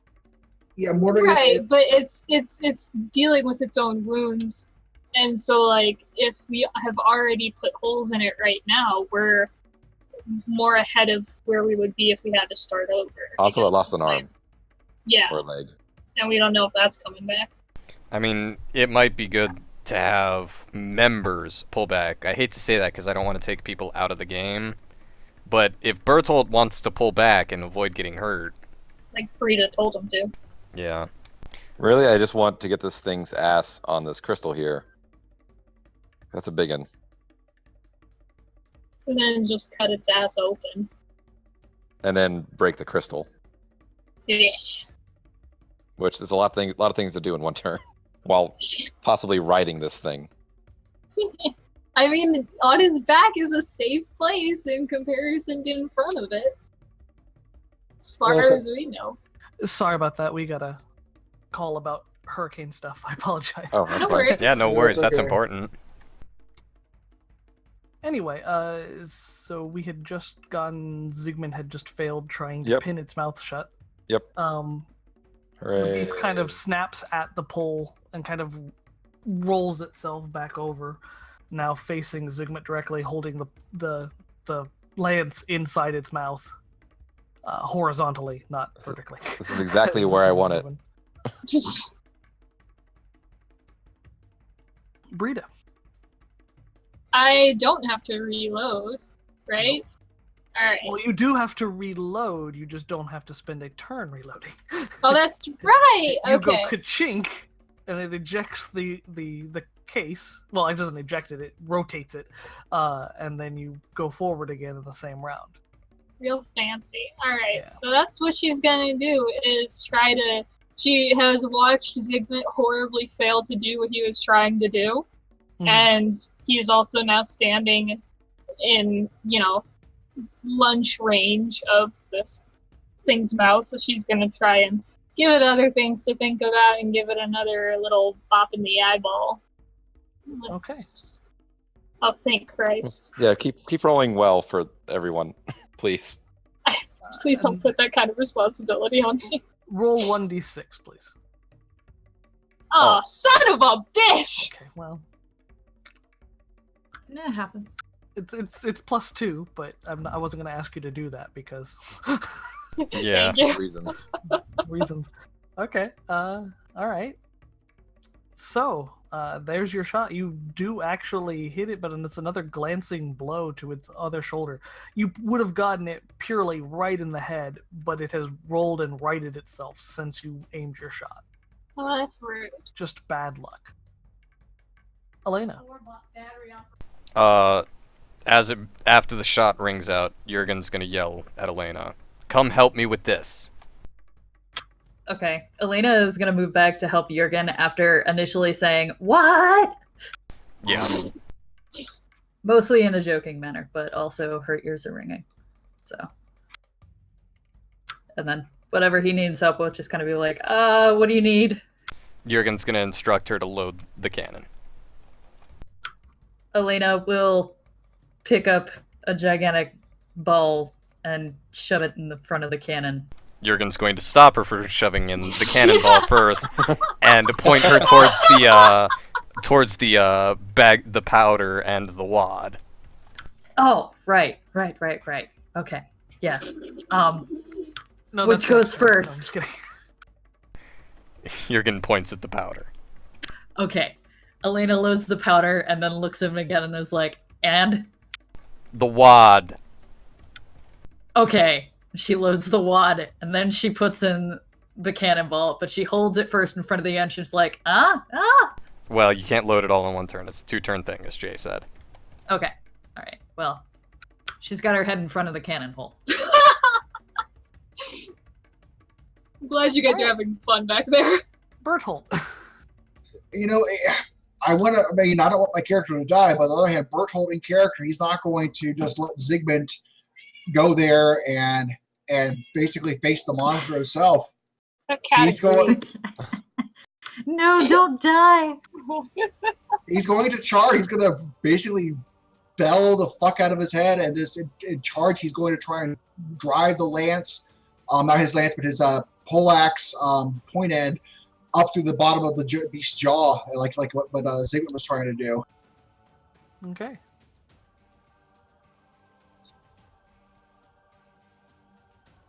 Yeah, you're doing it better than I am. Hey. Hallelujah.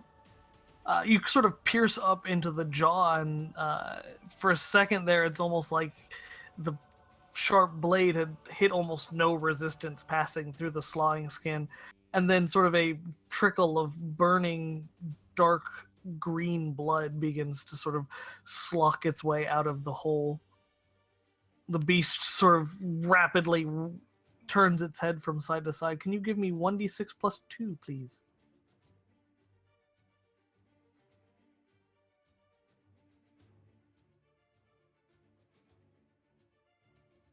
Better. Okay. That definitely helps. Definitely helps. Okay. Beast turn. With its neck being pierced, it raises its head up and it sort of opens its mouth, and a bright green light sort of emanates from it. And it sort of leans down and tries to swallow Zygmunt whole. Its mouth burning green. Well, okay. So, is Zygmunt's lance still in the thing's mouth? No, it just basically Spit it cast out. that aside, yeah. Okay. Or more accurately, it probably fell in its mouth. Is and is now Virgil burning. able to Right. assist Zygmunt in this by basically pushing up on the lance, his poleaxe, to try and throw its attack off, like kind of like aid in Zygmunt's defense? Not quite. Okay. You'd have to be able to overpower the strength of the adder, and the thing's mostly all neck. I'm trying to think of a good way to make this choleric and also. Just punch it. No, I'm just That's kidding. yeah, horse punching, but this Well, time adder punching. Punch it in the nose like a shark. Yeah. No, that's basic. really- Well, that Put a finger in its eyeball. if it let go of your lance, use the lance to interpose between you and the mouth and shove yourself aside. Basically, slam this lance at the side of its head and push back, basically forcing yourself back. That'd be choleric. He dropped his lance. Oh. I didn't The want thing to. basically chewed it. Yeah. But I'm thinking. Oh, let me. This thing. I mean, It's not a bad idea to try and like just push myself away from it. Because really, I kind of want to end up over here anyway. So Zygmunt's actually just going to. It's basically coming straight down on top of me. Yes. Well, shit.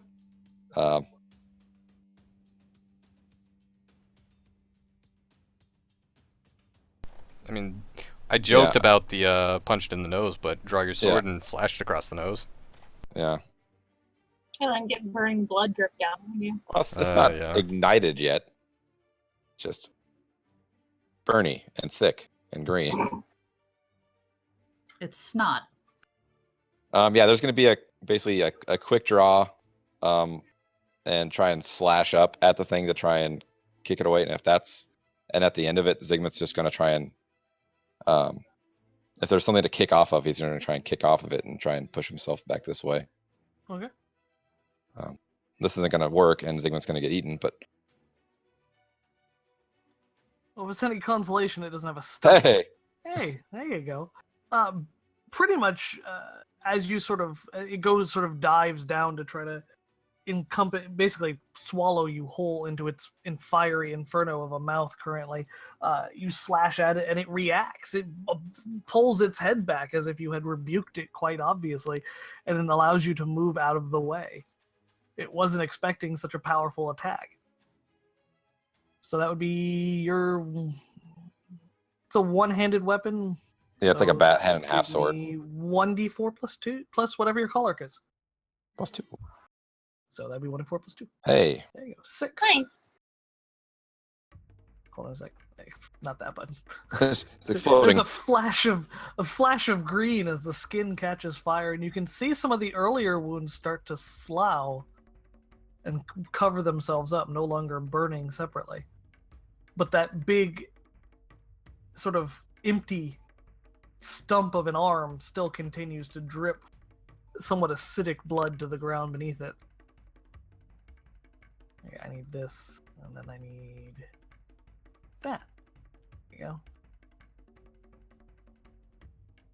So this is the stump right here, right? Yeah, that's the front leg. Yep.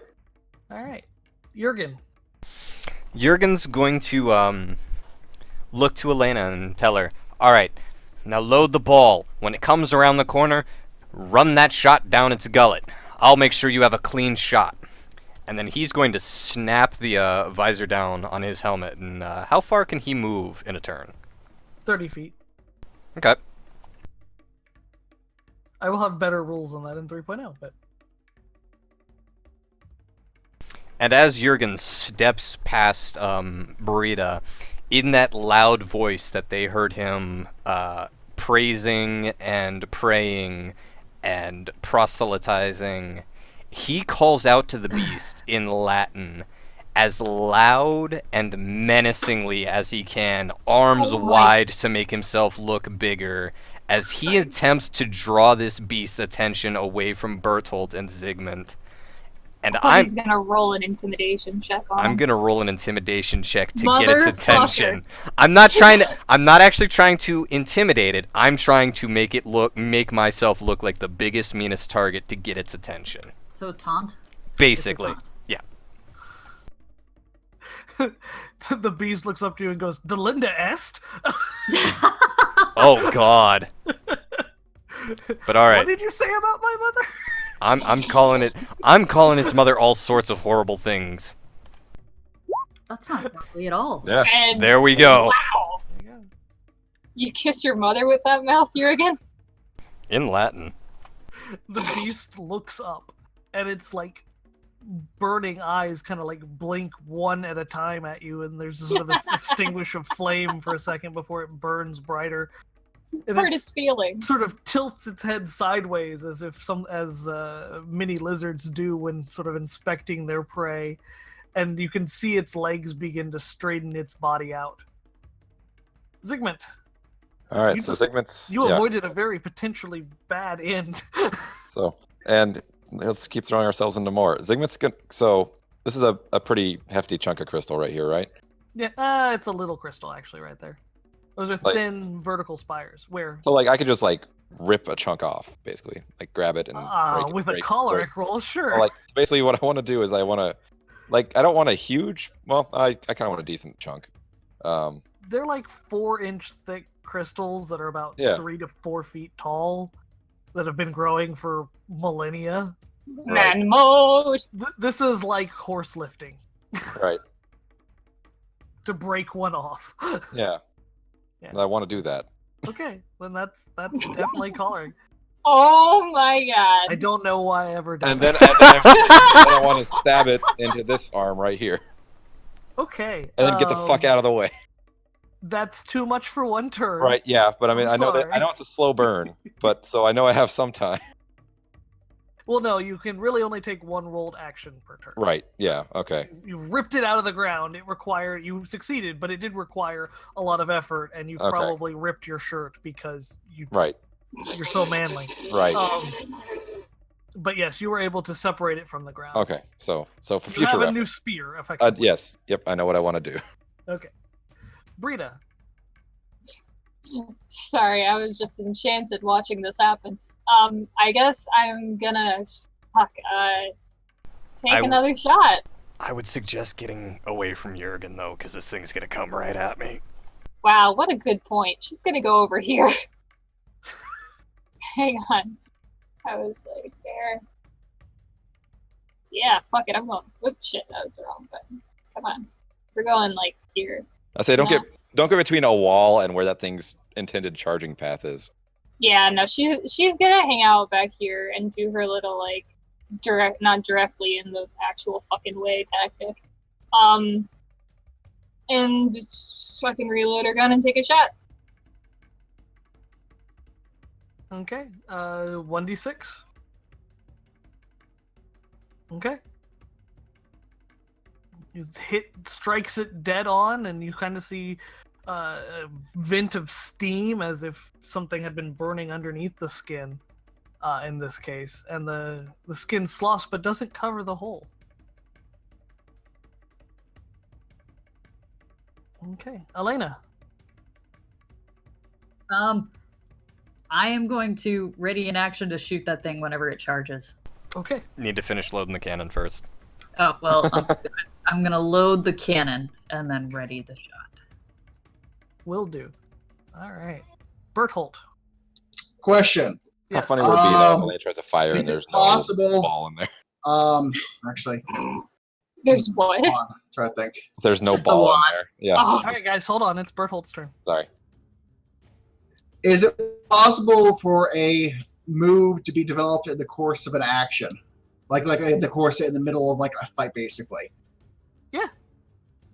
Okay. Yeah. You just can't earn the XP for it and get it in the same turn. But if you already have a move waiting, yes, you can certainly develop one as you're doing it.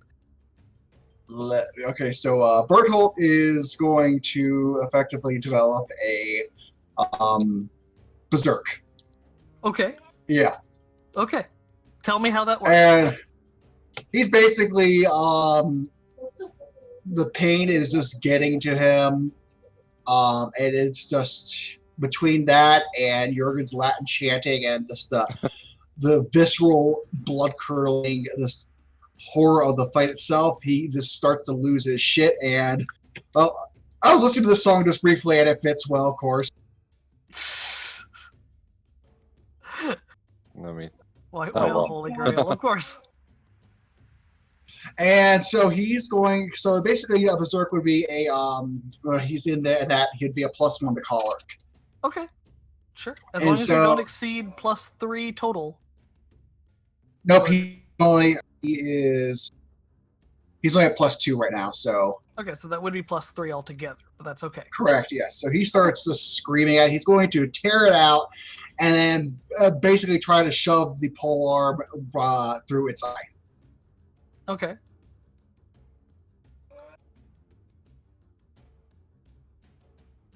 Oh, damn! Partial. Because that's Okay. only showing. Hold on, let me double check. No, I think it's a 7. And he, I basically No, completely that's a flubbed 6. No, that's a 6. it. 6 to partial. Okay. It's only showing +2.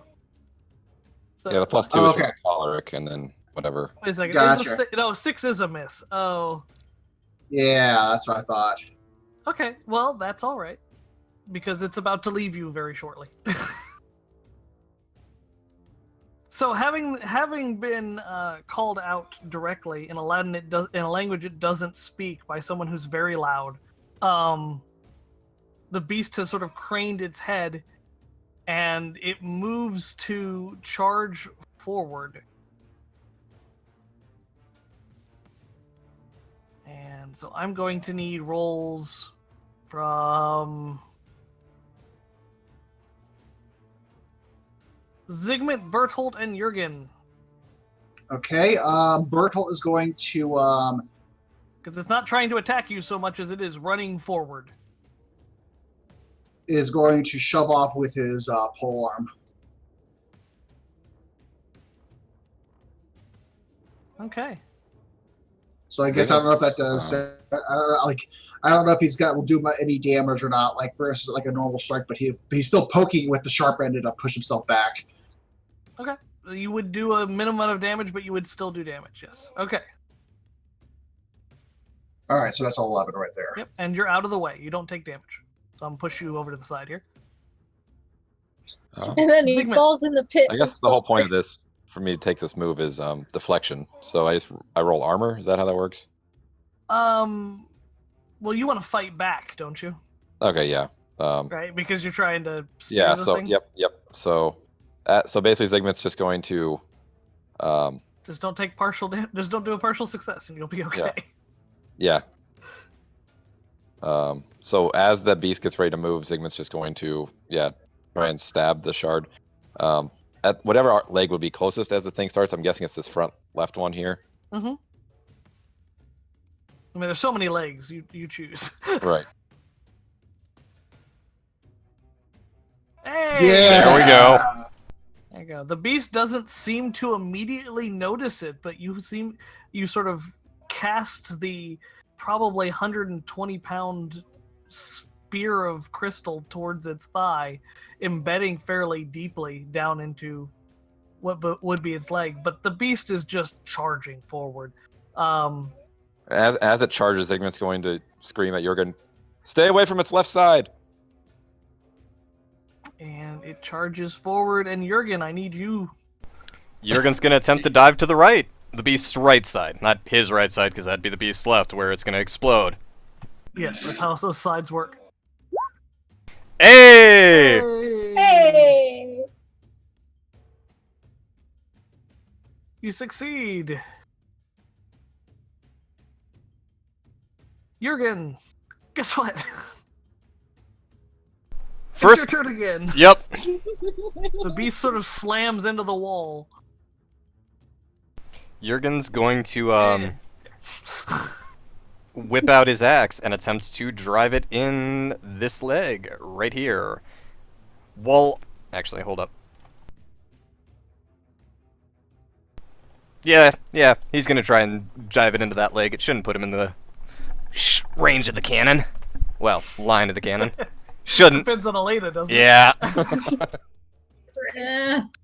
But alright, I'll help you out there, Elena. let's get ourselves a partial success there. Okay. You basically cut into it, but it almost seems like it's kind of like cutting into jello. The skin is so soft and seemingly pliable that you just sort of cut into the goo beneath, and it doesn't have the kind of meaty effect that you're used to when you attack an adder, or a human being for that matter. It's a strange substance. Zygmunt. Yeah, what's the status of this pile of crystal, right? Man, I need to get my selecting thing. There we go. This sizable piece of crystal right here.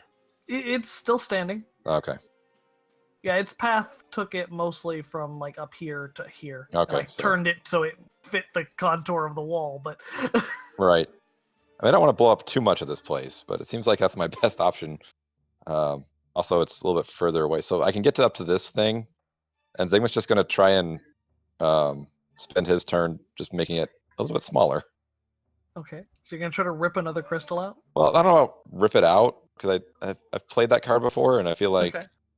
it's not as neat. I just Okay. kind of want to throw...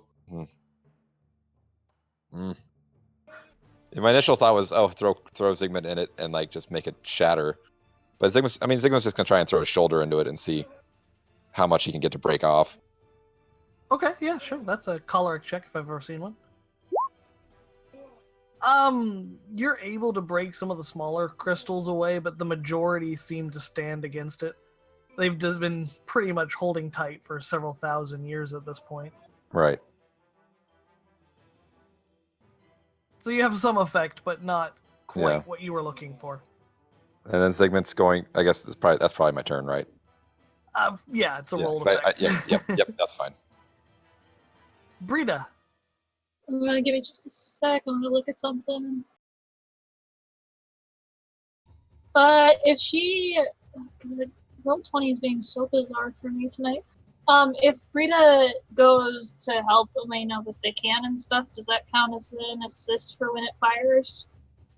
Yes, you would roll an assisting skill, and she'd get +2. Okay, then she's gonna Please. do that. She's Please gonna do. come help her use a firearm sort of thing the way that she can, I guess. Okay. So you roll your firearm skill. Son of a bitch. Wait. Unfortunate- That's when using marksman game +1. Yeah, so that's a 7. That's a partial. Okay. What does partial do for helping? We have too many cooks in the cannon kitchen. Would that just be a +1 instead of a +2? What? Helping is a 7 to 9. The MC will name a cost. If you accept the cost, you can add or subtract 2 from their roll. Okay. my cost is that Elena was aiming in the wrong direction, and you would have to take another turn to aim. I'm down. Okay. Just fucking dumb shit. She moves the fucking cannon. And So in your helping, you discover she's just aiming completely off point. she actually We're was aiming it aiming at for Jurgen. Jurgen. Yeah. It was probably subconscious, but it was definitely gonna fuck him up, so. It wasn't intentional. Yeah. So we're moving this, and we'll be with you in a minute. Elena, you really can't take an action because you're now assisting unless you don't want to accept her help. You could just fire it. But we already said, canon, that it's off track. So, cannon with 2 ends should be moved. Okay. So that's your turn? Yeah, I'm moving the cannon. Alright. Berthold. Berthold is going to scream and charge out again and try to see how well he can hack this leg off right here. The swing of his poleaxe. Okay, you can certainly attack it. Hacking it is a different function, but we'll get to that. Okay. Give me that roll.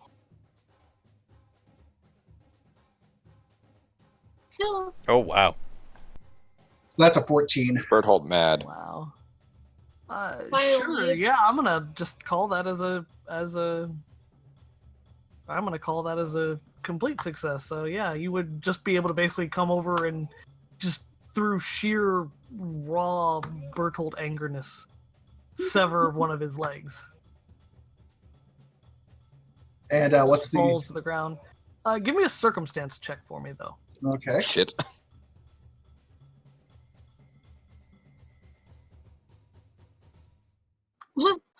Okay. As you kind of cut it off, there is splashback from the blood. This is not burning blood, but this is acidic. Take a single point of damage. Oh god, he is so fucked. Okay. He's just got burns. And how much all damage over does it him. do? 1. No, for the actual adder. Oh, I've got that. Oh, okay. You chop. Cutting off legs is different than raw damage. It's more than what you could do as a thing. Trust me, I'm keeping track of it. And actually, speaking of keeping track of it, there is as the beast rights itself and turns to face Jurgen and then snaps around further, finding one of its back legs coming off cleanly at the hip. There is a sort of hissing noise, almost like the sound of a fuse, and then a explosion that rocks the beast, rolling it back towards Jurgen, Berthold, and Zygmunt. Throwing it back, the body literally being projected towards them. So I need dodge rolls. Okay, I'm gonna try and dodge this way. Berthold's going to once again try to use his pole armor to interpose between himself and the thing to push himself back. That's gonna be hard. It's falling on you. Oh, okay.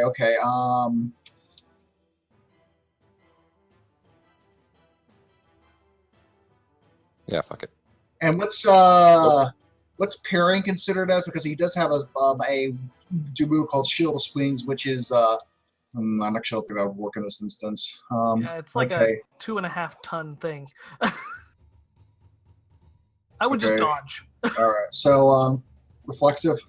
Yeah, there you go. See, that's all you needed. Okay. Meanwhile, Okay. Zygmunt's like trying to crack open this crystal, not noticing what the hell's going on. Tail comes and swats at you, Zygmunt. 1d4. Fuck. 3, and you are thrown back right to the edge of this pool. Not into it, but at the edge of it. Which pool? Oh, that pool. Yeah. You can smell the sort of rotting sulfur smell. The beast is literally on its back, flailing. Jurgen. That spot on its head that you said was not melting to fill in. Can Jurgen see that? Yeah. Jurgen's going to, first off, he's going to yell at the girls. What in God's name is taking you so long? She was aiming at you. We fixed it. It's fine. I was not. Jurgen just howls at the beast and leave them alone. Your quarrel is with me, and he's going for that melty spot on the head with his axe. He's gonna go right at it, flaily boy or not. Did you just call him a flaily boy? I did call him a flaily boy. I'm so in love with you. As you sort of chop into it, there is that gooiness, but you seem to hit something hard as you sort of chop into it, and there's a splash of blood back at you. Take 1 point of damage, but also deal 1d4 plus color. And +1, because I've got my axe, which adds +1 to harm. Lots. To answer the question in chat. No. So that's 1d4 plus my choleric, +1 for the mastercrafted axe. Okay. Very nice. But you take 1 point of damage from acid splashback. I marked that. Zygmunt, you just got smacked. Yeah, Zygmunt's in rough shape. He's at 6 on the harm clock. That probably bruised a few ribs, maybe cracked one, who knows. Zygmunt barely catching himself at the edge of this geyser will roll forward and then actually kind of just crawl. Like this is kind of like a valley, right? Like this is a decline. Yeah, this is a depression here. Yeah, okay. That's what I was hoping on, because Zygmunt's going to take his sword, which is covered in the adder blood, and toss it at whatever crystal he was able to kind of break free from that. And then roll back and try and take some cover as best he can. It's creative. I'll give you that. Yeah. Give me throwing would be phlegmatic, so since you're aiming for a specific target. Yeah, I wonder if I should just. Part of me just wants to put it there, but You just like walk up and set it down. Just smack it into the crystal, there's an explosion, you're thrown back, it's thrown back. Hey, that's enough. You kind of fling it and there's a bright flash and an explosion again. Lots of explosions in this tight confined space. And the bright flash of green and white light, and you see the tail kind of go flying off the back of the beast and land just on the edge of the thing. Unfortunately, weapon. Unfortunately, your sword also bends in half. Yeah, I'm kind of weaponless now. Yeah. Brita, really, if you're helping, you can't take a separate action because you're helping. Well, can I fire the cannon? Or You am I can take just- that over for her, but you were helping her. Okay, then I guess we're firing the cannon so that we don't just waste a turn. Yeah, who has the better melancholic roll? Because isn't that what this is No, it's about? phlegmatic. And you Oh, both so have I have two. the better. But that's No, you both Right, I have got the better two. roll. but that's metagaming. It is. Okay, then yeah, fire. Yeah. You've both got a Yeah. 2 anyways, so metagame or No, not. I it's don't the- have. I have a 0 in phlegmatic. What? But that's Well, your. you're the marksman. Yeah, you're the I mark. know. Oh, I know. I've put all of my stuff into sanguine. then why don't you just continue to help her? Well, okay, fine. Jesus Christ. I'm gonna go in my unappreciated corner. Brita fucking leaves. Oh my What? god. No. All right. Brita's in her corner. Elena, I will shoot the cannon. fire the cannons. Do I get a +2 still? Squawk. Yes. If Squawk. she misses, Squawk. I'm never forgiving. Yes! +2, 15. Fine. 15. There is a deafening roar from the cannon, and the beast is split in twain as it rips in just below one of its left front shoulders, splitting it all along its body, almost looking like someone had split a shrimp in half, and the beast stops squirming. Congratulations! I'm burned. Medic. Yeah, Bird I'm Hall assuming combat's is- over. I mean, he did the music. Yep. That's, okay, so but we can do stuff. Yes. Medic! Shut up, Elena. So she's gonna go to Bertle, who is probably, I think, the most hurt, right? Yeah, he's basically like kind of like running or like kind of like standing around screaming like Shia LaBeouf. Jesus Christ. Well, that is something that we will leave to another session. Thank you all for joining us tonight. And join us next week for another exciting episode of Aderjaeger. Thank you and good night. Good night, everybody. Good night. Good night.